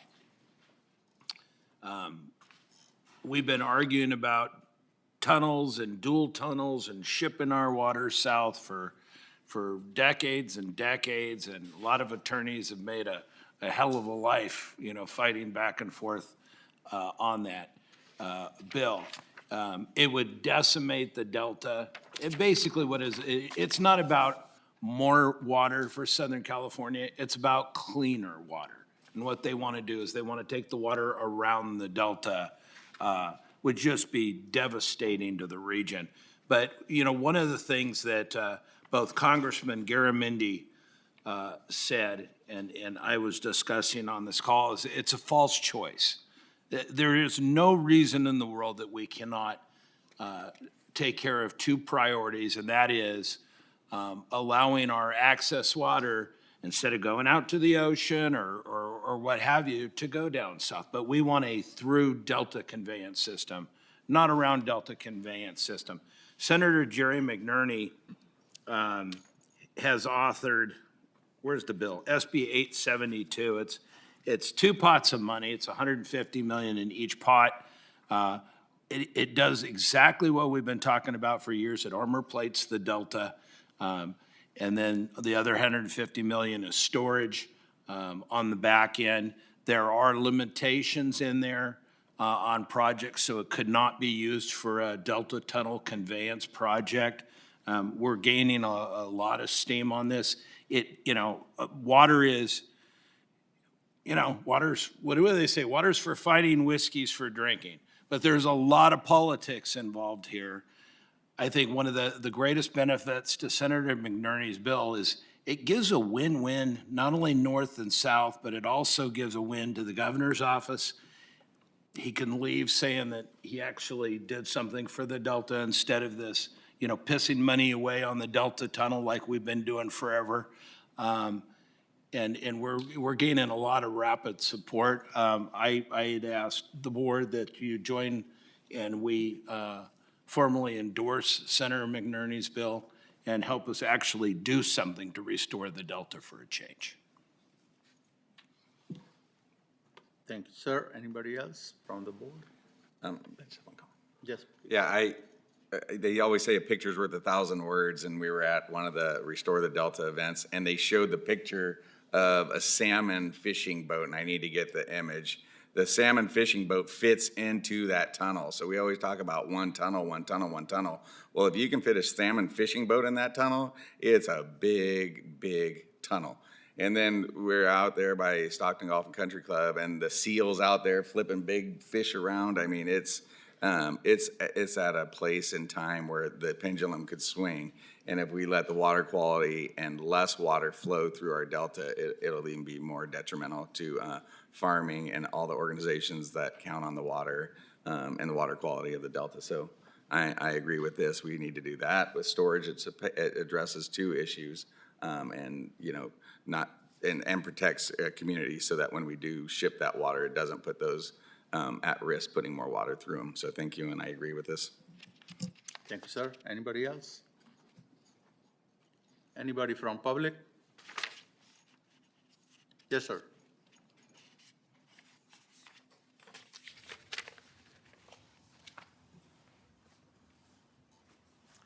Hi, Bob Benson again. Forgive me. I sure didn't intend to come down here and take this mic over and over again. But just a reminder, City of Stockton is drawing its drinking water from a pipe out at the end of 8 Mile Road, I think. And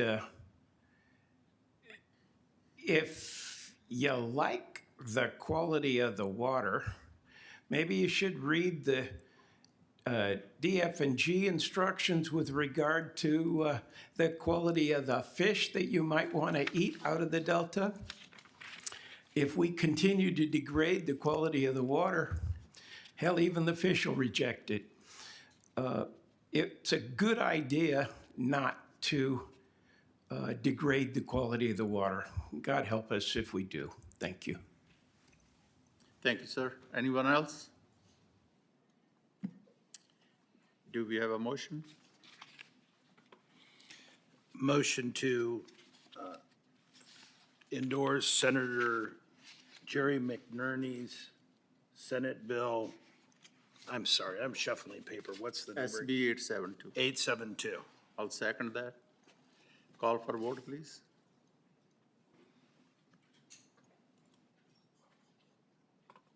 Motion passes 5-0. County Council, do we have outside counsel here? Outside counsel is not arriving till about 11 o'clock, so we still have a little bit of time. We have 10 minutes and It's not gonna be enough. yeah, 3 is going to take longer.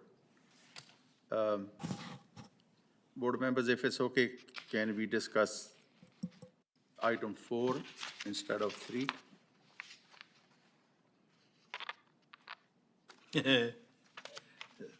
All right, that's going to take longer too? Yeah. That's probably gonna take a while, I'd imagine. Okay, then we can, are they coming at 11? That's when they were asked to arrive. Now, it's not a problem if they wait around for a few minutes?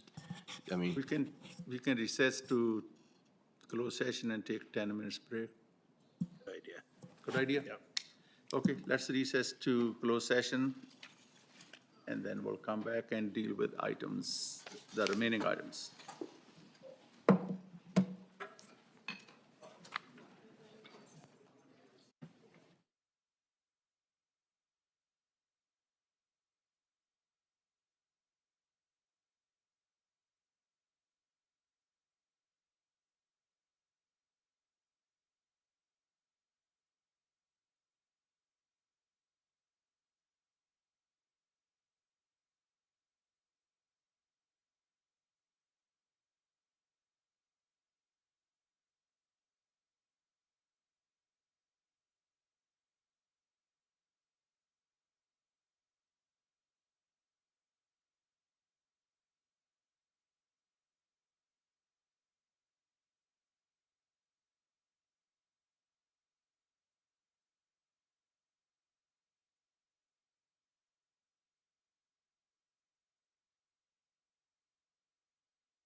board will reconvene after the closed session. Next item is item number 3, accept oral staff. Chairman, quick report Oh, out. reportable action. My bad, going too fast. So, Go ahead, sir. Yes, regarding Lauren Alexander et al. Versus County of San Joaquin, a motion was made by Supervisor Ding and seconded by the chairman, and by a vote of 5-0, the board approves settling that matter, the terms and conditions of which will become available upon request once all parties have signed off on the settlement agreement. That's all the reportable action. Thank you, sir. Okay, now we can go to discussion item 3, accept oral staff report on the estimated impacts to San Joaquin County from HR 1, known as the One Big Beautiful Bill Act. Thank you, Chair. Would you like me to? Yes, Okay. please. Yes. I will ask these. Turning it Our over to wonderful you. departments, thank you. So, thank you. A few weeks ago, Supervisor Rickman, Healthcare Services Director Genevieve Valentine, Hospital CEO Rick Castro, HSA Director Chris Woods, and I presented to our state delegation potential San Joaquin County specific impacts from HR 1. Supervisor Rickman asked us to share this information with the full board for your and the public's awareness. So I'm going to be providing a quick overview of potential budget impacts, and then I will turn it over to our Health and Human Services directors to provide more detail.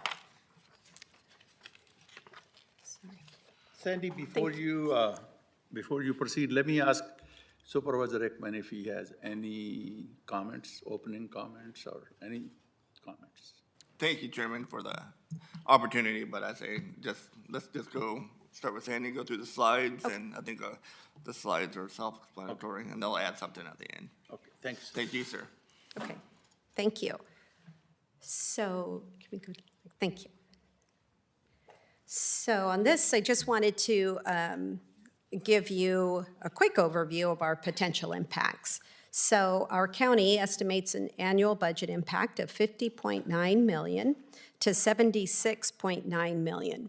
So the range reflects the best case scenario to the worst case scenario in San Joaquin Health Clinics and the county hospital.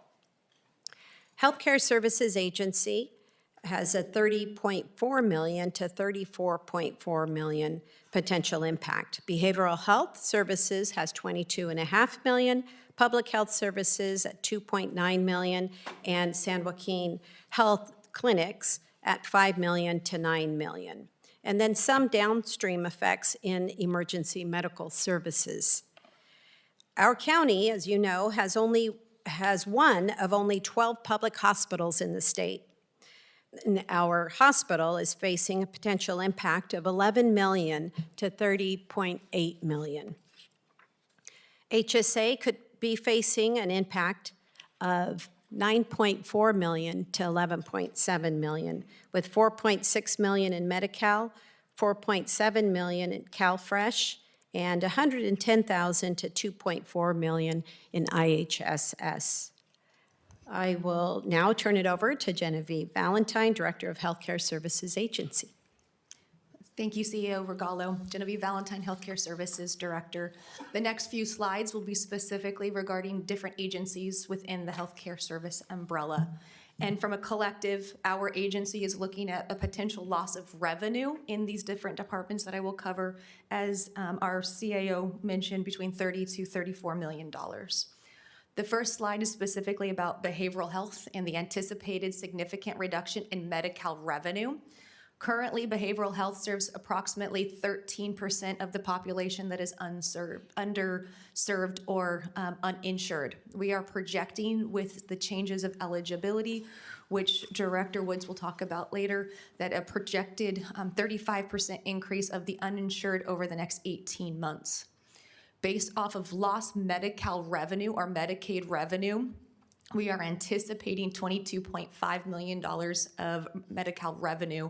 I do want to specifically call out that the $874,000 that is asterisked for BHSA, this is specifically based off of California Prop 1 changes, And when we had the change of funding in the buckets to housing, we actually have the consequence of doing that of loss of Medi-Cal revenue. So a loss of FFP when funds are going to housing rather than treatment services. So of all the healthcare services departments, behavioral health over the next 18 months is looking at the biggest and most significant reduction of Medi-Cal revenue. The next two slides are specifically for public health. It is important to note that $1.2 million of public health was actually eliminated in September of 2025. So this slide actually has already taken place. This is specifically for the CalFresh SNAP Ed program. So this program is an education program. This is not the food security piece itself. It's the education program where we would partner with the local communities, families, and the school district to do nutrition and food distribution and demonstrations on healthy food and healthy food education. In terms of public health, where we're going to see the biggest piece is the unfunded mandates from a state perspective, not necessarily from the federal side. This is based off the California Children's Program.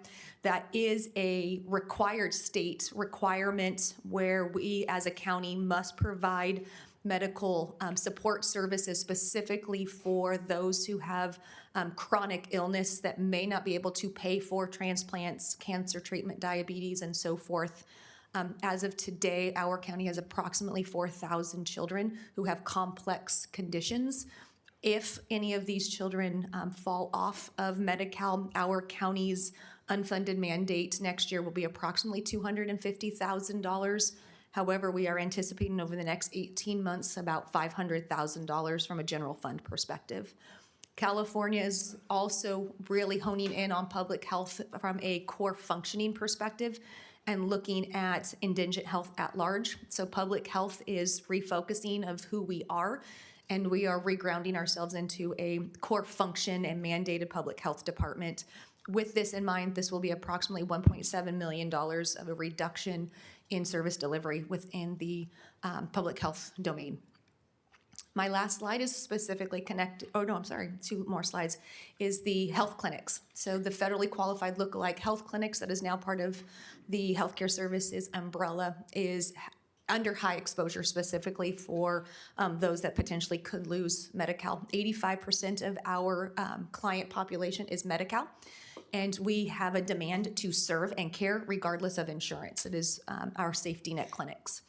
We are anticipating approximately 10 to 15% of our current enrollees in our or assigned bodies to our clinics to lose Medi-Cal or to churn through, meaning that they will lose Medi-Cal but then have to get back onto the process of Medi-Cal.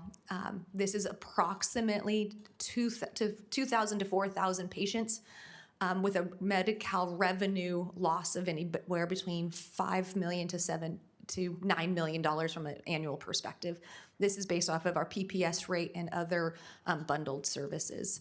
It is important to remember, like I said, that the clinics itself is required to provide services as a safety net regardless of insurance.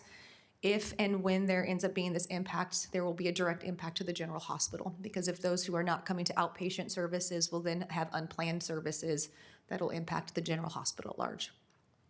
The last slide is downstream effects or impacts potentially coming from the EMS system. So we didn't want to just evaluate where we were losing Medicaid revenue, but also what may happen to our EMS system at large. So there's two scenarios here for you. The first scenario is simply based off of HR1 impacts. So we are looking at, from a county-wide perspective, a reduction in those who qualify and are eligible for Medi-Cal and Medicaid services. This means that there's going to be high pressure deliveries and offloading from EMS to hospitals, so there will be a fiscal pressure onto them. There will be a lower reimbursement rate for our ambulance providers, potentially additional challenges to EMS in our rural areas, and an overwhelming strain because typically those who don't have insurance will wait until there's an emergency for them to call. Now, there is a second scenario because I am a planner of a planner of a planner. And so what happens if one of our local hospitals close down due to the impacts of HR1 or the state's change in mandates? If just one of our county hospitals, not the county hospital, a hospital within our county closes down, the biggest absorbing of Medi-Cal beneficiaries or those who are uninsured would hit St. Joe's or General Hospital. That is what we are projecting. And we would look at a volume split. So EMS is projecting that the General Hospital will actually have approximately a 32% increase of those coming into the ER. As well as a ER volume increase of about 23%. So when we put the 32 and the 23, think of STEMIs, heart attacks, and so forth. It's not just an immediate emergency. What we also know is that this will increase overwhelmed facilities if we have a reduction of just one hospital, which will also increase the EMS volume at large, which will increase offload ambulance times and delays. We are anticipating if a scenario 2 does happen, we will actually have to add 4 more ambulances into the system daily, which will be a cost to the EMS system of $150,000 per week, and potential not enough providers in our county to provide EMS services, which will then also impact our General Hospital and St. Joe's at large. So I'm going to pass it over to my friend Rick Castro. Thank you, Jennifer. Good afternoon, Chairman Dollywall, members of the board, CAO Regala. My name is Rick Castro. I'm the CEO of San Joaquin General Hospital. I just want to start by saying that, I've been doing this a long time, and we've had different emergencies, different political challenges, different things that we try our best to project, so we can plan for what's coming down the road. I want to reiterate that these are a lot of assumptions that are here. From our perspective, what we're going to see in this fiscal year, from a hospital perspective, the only decline that we're expecting to see is from the decline in the amount of enrollees with a health plan. I've talked to health plan recently. They state that they have lost about 10% volume. We expected to see the same thing, but what we've actually seen is increased volume. Today, the hospital sits at 197. We have about 100 adult beds. We have 97 patients in hallways and in different issues, and that's a bigger challenge. So when you look at what we listed here, the 1 million to 5.7 million for the FMAP change, this is a change of the match going from 90% to 50%, but only for those patients that are illegal. And I don't believe that role is as high. So I would look at this slide and say the potential is closer to the $1 million. The work requirements for Medicaid expansion, none of that happens till after 2027.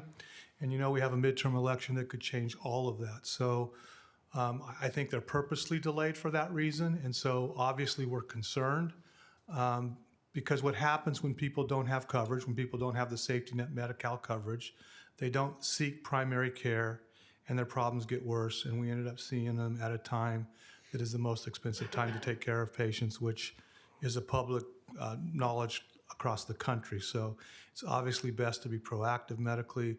It's cheaper if we treat them in the right place. And so as more and more people fall off the Medi-Cal rolls and don't have an alternative, the downhill potential would be to see them years later in a much, much worse scenario. The limitation from healthcare-related tax threshold by 0.5%, $870,000 in the hospital world, that's probably not that relevant. The big one is the 10.5 to 10 to 25 million. And again, all of these things happen after the midterm election, so we really don't know what the changes are going to be prior to that. The goal really is to get the matches from the federal government to match Medicare, with the assumption that Medicare covers the costs in most hospitals. And the truth of the matter is we rely on the private insurances to make up the difference between what both Medi-Cal especially, but also the shortfall in Medicare. And you're seeing that across the country as well. So very concerned. We need to work together. We need to look at ways to make sure that we spend our dollars appropriately. We need to do the best we can to get in front of the patient and not behind the patient. But I think from a hospital perspective, we're giving you really bad scenarios, and there's a part of me that are not sure those scenarios are going to come to fruition. Now I'll hand it over to my friend Chris. We've been following each other all day.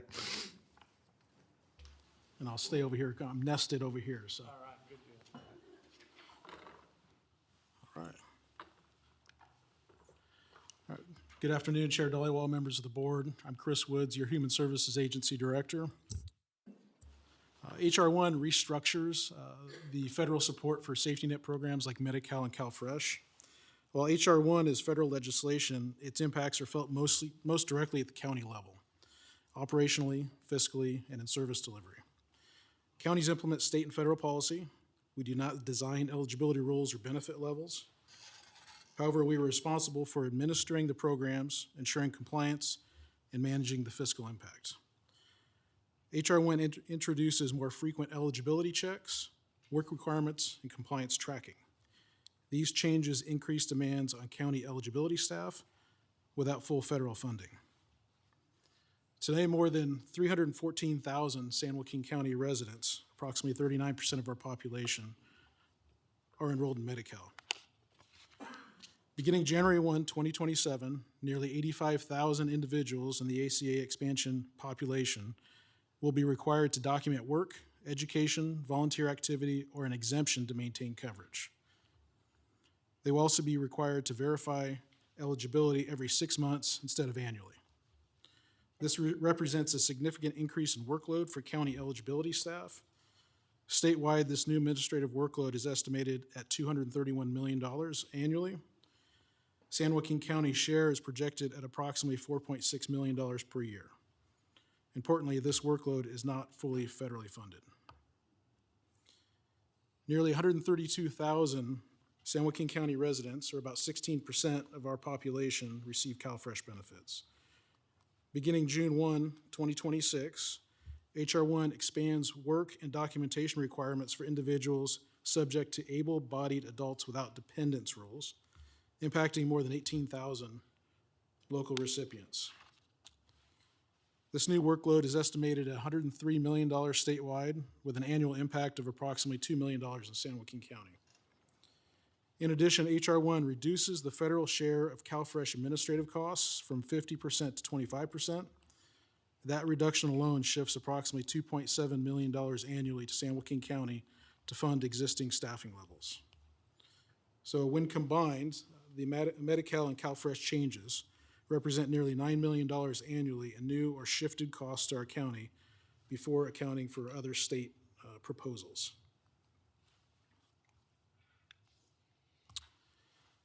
Counties are responsible for verifying eligibility, processing applications, and ensuring compliance with increasingly complex federal requirements. These mandates are not fully funded. If resources do not keep pace with workload, counties must either redirect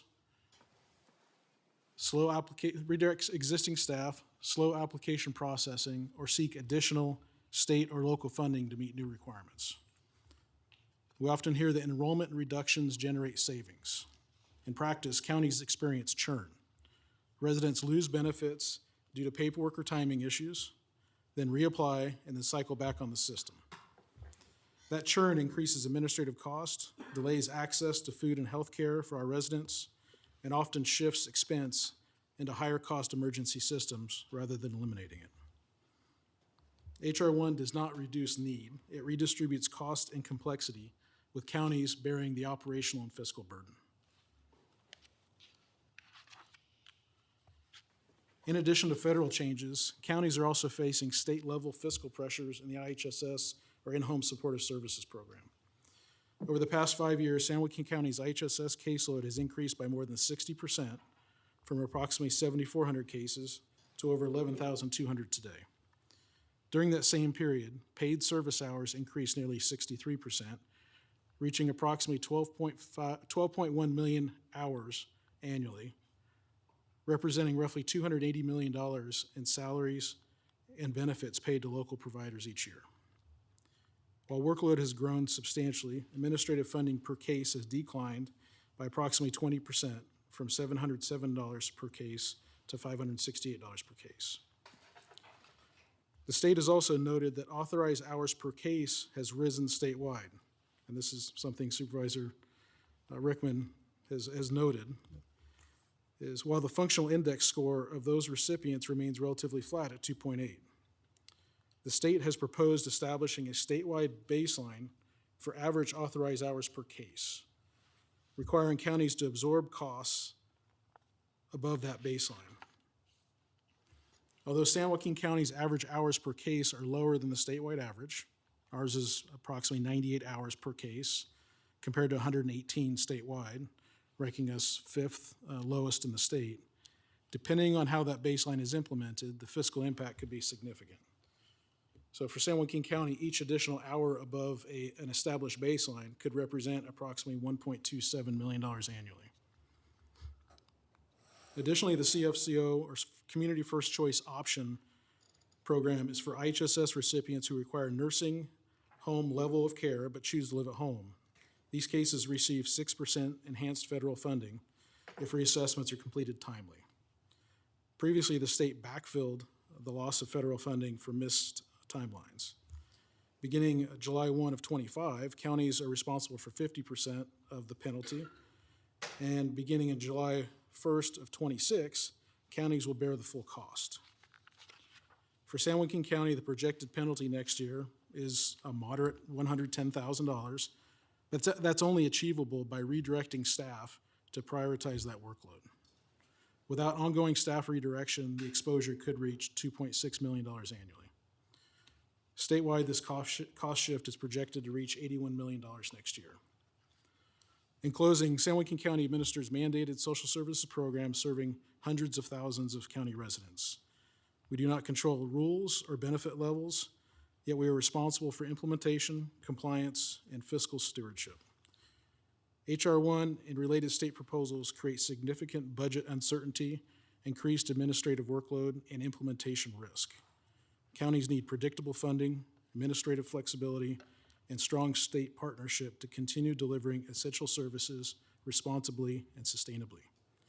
Thank you, and I'll hand it over to CEO Regallo, or back to the chair. Yes. That concludes the presentation, so if there are any you. questions. Board members, any questions? No? Questions, sir? Okay.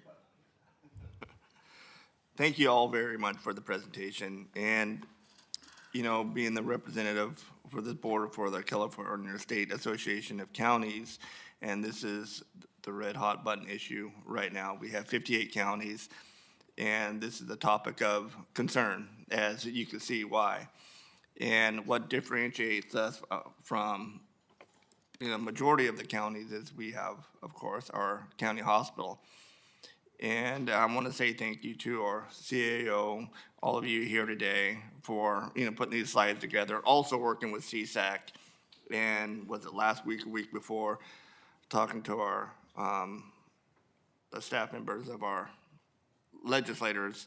One thing that CSAC is doing right now, and what we're doing here today, and what we did on our Zoom call with our legislators, is to inform the state, those who represent us and represent you, what effects it's going to have on this county. As you can see, this isn't good news. It's kind of dire, and it's something that we've been talking about for the last year, about some of the unforeseen costs that may be passed on down to the county. And what these slides show you is a massive impact on all aspects of our county's budget, not just health and human services. These cost shifts that are coming down, could completely disrupt counties and the basic services that we deliver on behalf of our residents or on behalf of the state from year to year. So our main goal right now is to raise awareness to our legislators and administrations that the impacts of H.R. 1 cannot rely on a one-year solution and, funding, right? And it needs to be not just a one-time funding, but a structural piece of the state budget that must be solved. And the reason being, you heard it all here today. You know, we understand and we recognize the state has their fiscal challenges, but the breadth of consequences that we see here today will bring California communities that require the state to plan for a multi-year investment to mitigate, you know, these harms to our residents here in San Joaquin County. And we must make clear, this board, our residents, and CSAC, to our legislators and the administration, you know, county solvency is on the line, and shifting costs to counties without significant resources attached is not an option. So the state budget must solve for the HR 1 Health and Human Services tsunami, you know, I don't know what else to call it, that, you know, we talked about today, that is coming for our county budgets. And again, this isn't just San Joaquin County, but I think we're going to take a bigger hit because, you know, we do have, you know, the county hospital. And I'll leave it at that. And I also, and you mentioned, I believe that Genevieve, that California counties, San Joaquin County serves as the healthcare safety net providers of last resort for uninsured residents.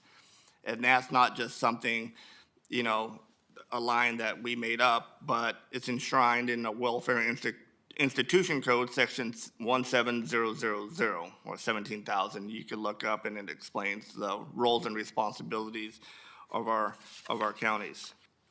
So with that, I'll yield my time, Chair, and bring it back to you. Thank you, sir. Vice Chair? You're next, sir. Thank you, Chair.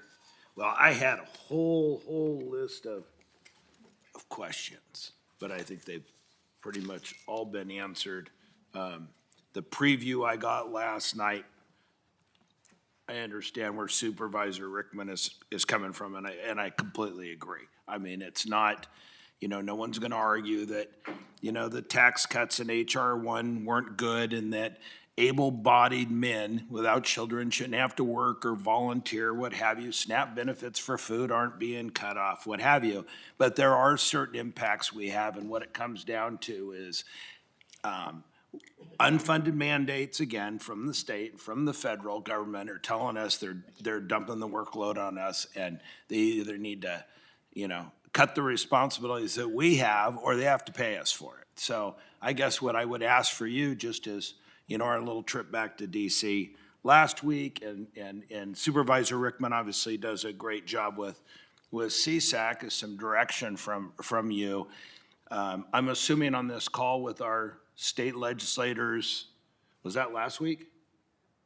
2 weeks ago. 2 weeks ago? I'm assuming all of our state representatives were on the call, you know, from the county?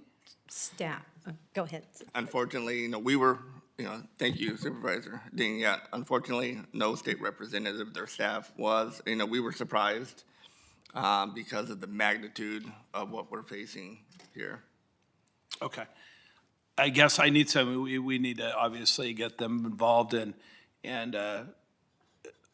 we've got I mean, that's our problem. It's the structure of, you know, you got politicians and make up good rules, and then they walk away and they have a press conference, and then Sandy and you guys get to deal with it all.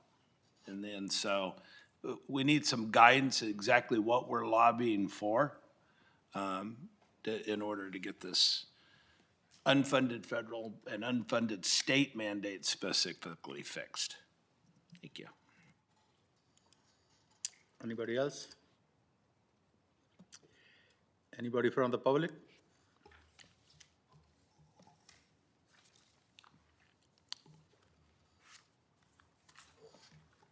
Okay.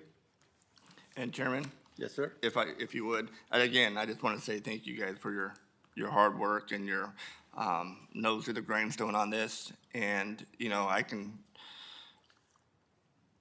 let everybody know who's watching this in this room, our residents here of San Joaquin County, that this board will fight to keep our services that we have available here in San Joaquin County, and to make sure the state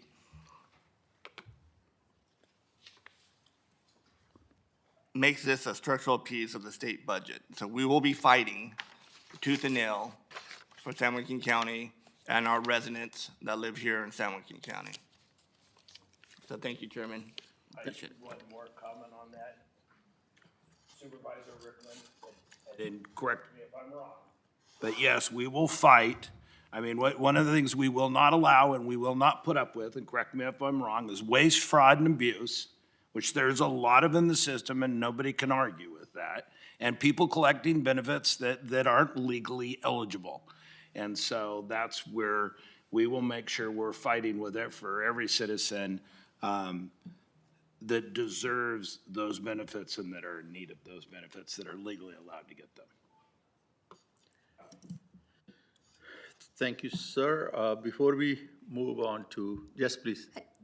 Chair, to our board, I just want to make sure that the community and our board is aware that our county is being proactive rather than sitting on our laurels and waiting for the state or anyone else to rescue us. So under the direction of our CAO's office, 2 work groups have been established with our departments on how we can be proactive to how to braid, not blend funding. How do we look at our different service deliveries so that our community still receives something without just having no source to go to? So we are being proactive as departments. We are working together even with our partners with workforce development and so forth so that we can look at this from a global perspective. So how can we as a county be a front of the game rather than behind the game? We are not going to be a county that is going to be caught chasing our tails. We are going to diligently work as department heads to make you guys proud and our community work for the benefit of our residents at large. Bless you. God bless you. Before we move to item number 4, I just want to say, you guys didn't create this problem, but you have to deal with it. But rest assured that we are here and we will do everything we can at our level to help you and fight for this county. Thank you. Thank you. Thank you. Item number 4, approve the relocation of the Tracy Elks Lodge ballot drop box and the addition of ballot drop boxes at San Joaquin Delta College and San Joaquin General Hospital. Olivia. Good afternoon, Chairman and members of the board. Thank you for having me here this afternoon. I will try to make this go quickly for your benefit. Today, we're here to discuss the Dropbox program update and some adjustments. The recommendation is based on board feedback, the election advisory committee, and looking at, of course, our fiscal cost. The data that I will share today is reflective of the November 2024 general election because that is our biggest election. I think it's important to look at that information. So why are we making a change? I will share that the direction and feedback from the Board of Supervisors meeting on December 9th, I heard different things from different board members at that time, and so we took all of that into consideration. And, you know, one thing that we are aware is having our election advisory committee and the citizens' input is very helpful. And so we did take this item to the advisory committee to ensure that they heard before we moved forward with bringing it to the board today. The fiscal and operational evaluation was conducted by our team and our fiscal folks and our outreach team. So considerations that are required for drop boxes. We must consider population concentrations, geographic distribution, voter convenience, proximity to public transportation, community-based locations, security, available funding, countywide voter access and regulatory compliance, access for our rural communities, ensuring that even though we see lower returns in the Campo, Lockford, Farmington, Linden, they are limited because they're rural communities, but we want to ensure that we're giving voter access in those areas. So that comes out of the Code of Regulations, and that's why some of our locations have remained where they are. On February 5th, we had our election advisory committee meeting, and thank you, Chairman Dollywall, for heading that up and taking the baton as it was passed from Supervisor Ding. That's greatly appreciated. The advisory committee met on February 5th.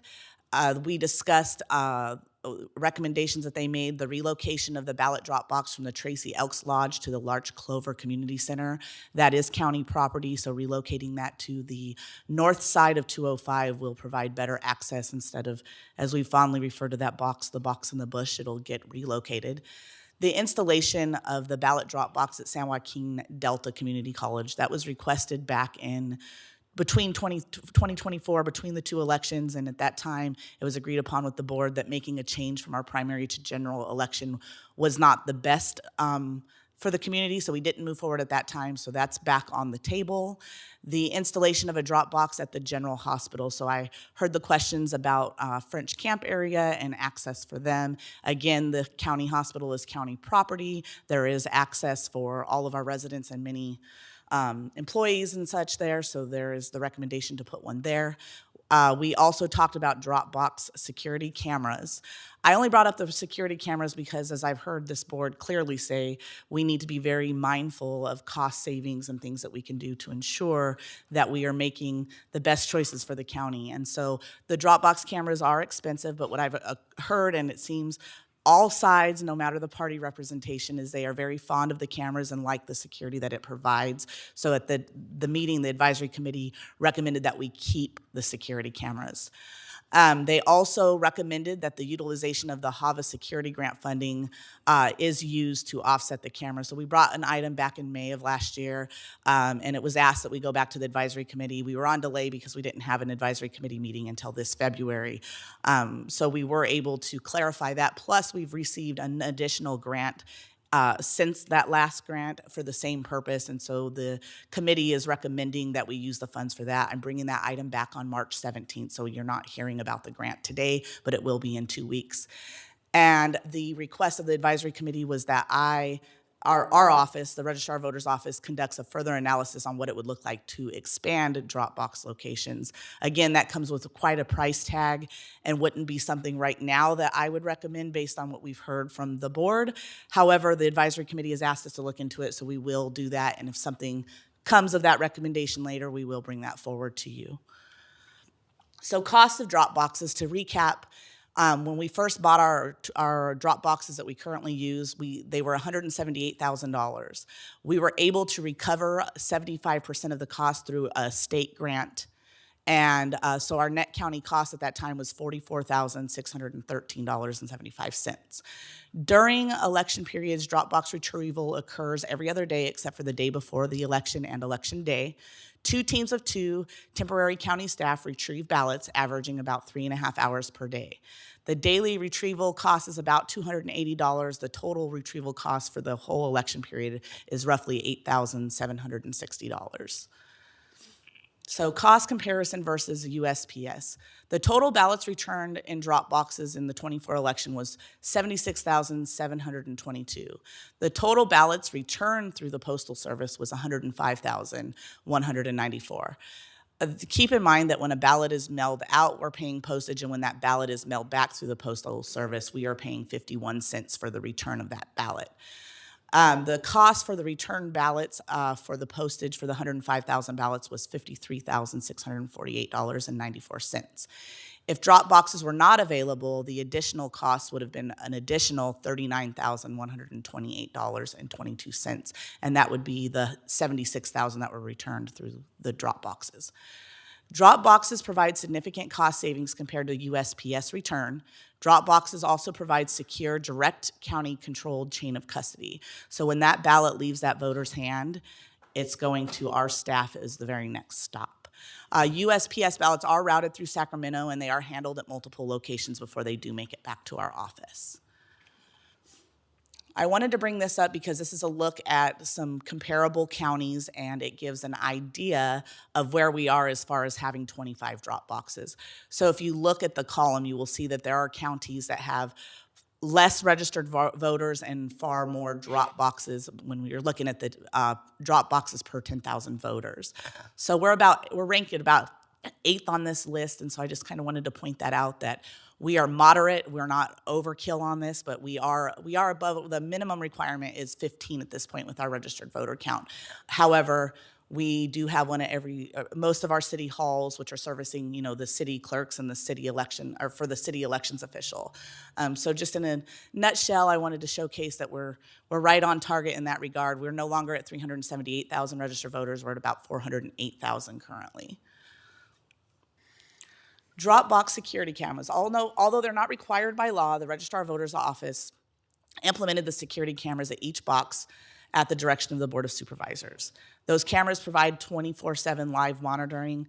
We utilized live view technologies for the very first election, but there were a lot of service limitations with that, so we moved on to a different vendor after that election. That first election, the cameras were fully funded with a grant.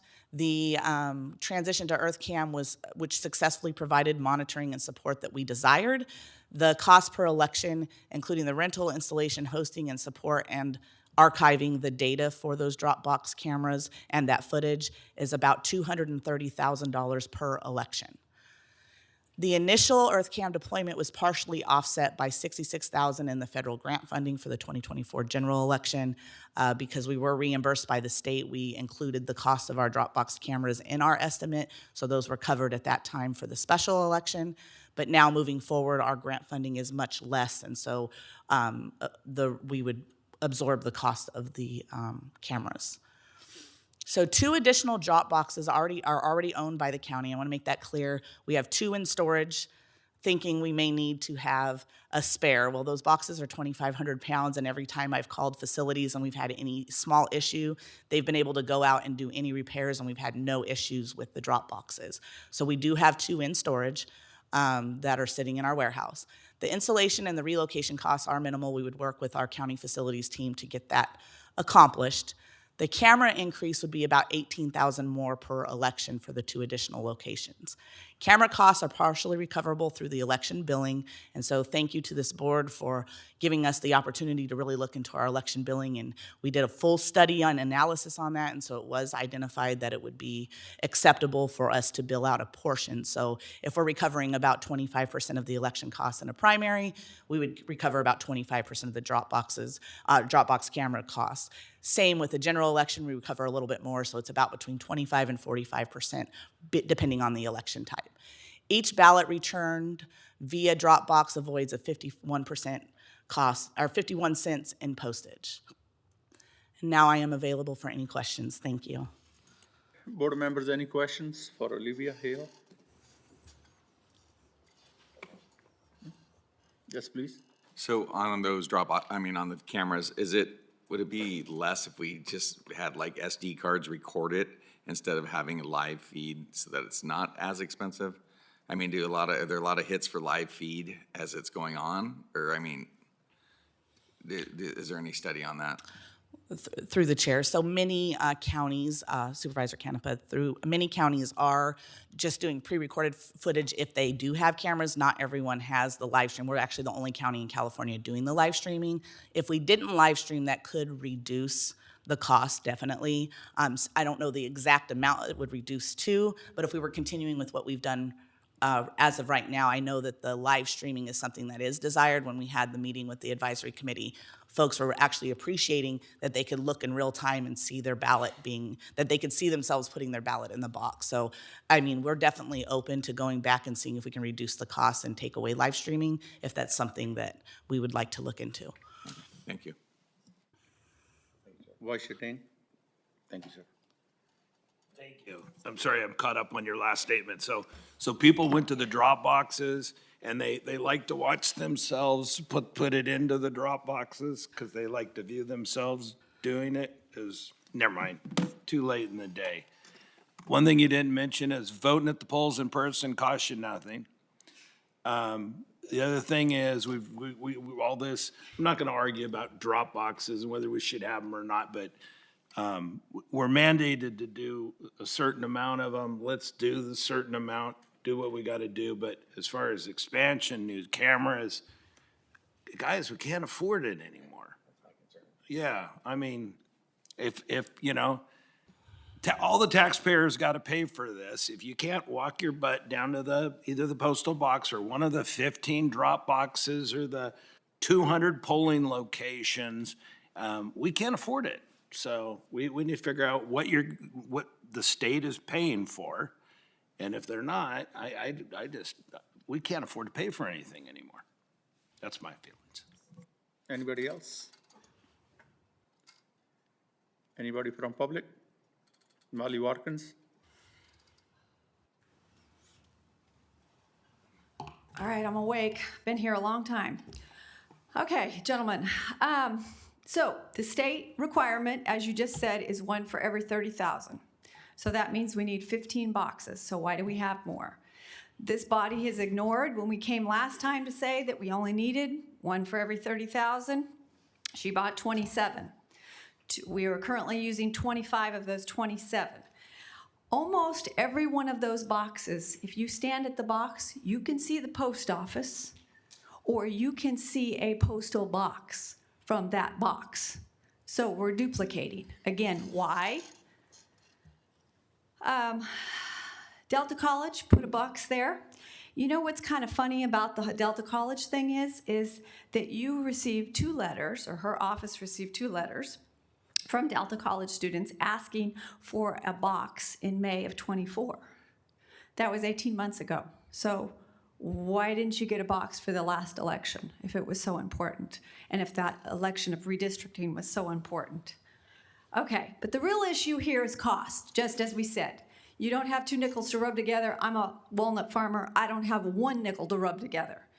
The real issue is cost. Each box requires a couple people. Each box requires a security camera. Each box needs someone to create a paper trail so that I can ask for an audit, which we haven't gotten yet.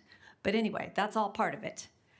And then if you do the stamp, there's 51 cents. Okay, so the real thing is, if we got people to show up on election day and vote in person, it doesn't cost anything. There's no ballots in the office that have to be signature checked. There's no people that have to come for 30 days and keep counting.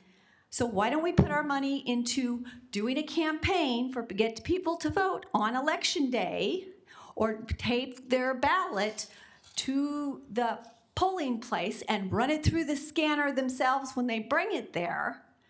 There is no need for 2 more drop boxes. Use the ones we already have. Move them around. This is crazy. I don't know what else to say, but you don't need 2 more boxes. That's a lot of money. You need to do 15 boxes. That's my 2 cents. Thank you. I do have 2 to rub together. Anybody else from the public? Anybody from the board? Yes, sir. A question was asked earlier today in public comments about, am I able to talk about this, public comments? Pertaining to this subject? Because there was. A public. If it pertains to this subject, yeah, you could make reference to something which was made in public comments, even though technically it should have been made in the public comments period. And I think you're making, I think I recall so.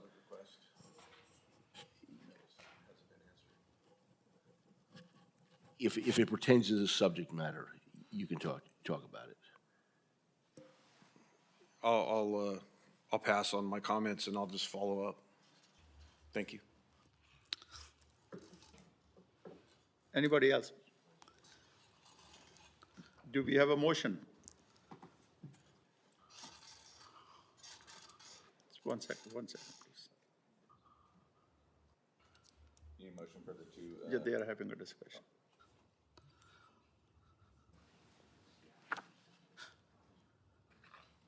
Do I can make a motion not to spend any more money?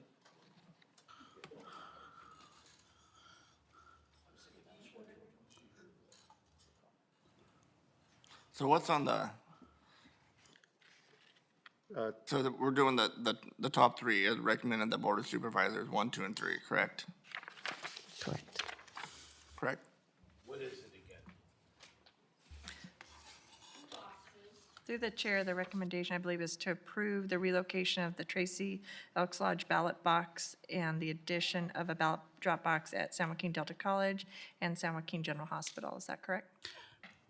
Through the chair, yes, that's correct. And clarification that we own those 2 boxes already. They're just sitting in storage, so we don't have to buy those boxes. But you have to equip them, camera them. Correct. So it Yes. costs money. Sorry. Motion to deny? Do we have a second?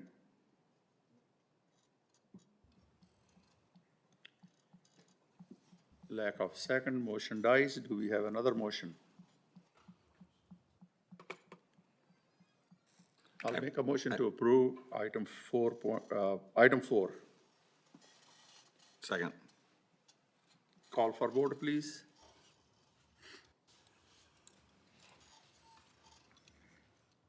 Motion passes 4-1.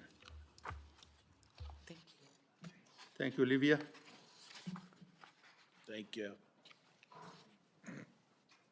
Board members, would like to adjourn this meeting in the loving memory of San Joaquin County Sheriff Sergeant Jason Whelan.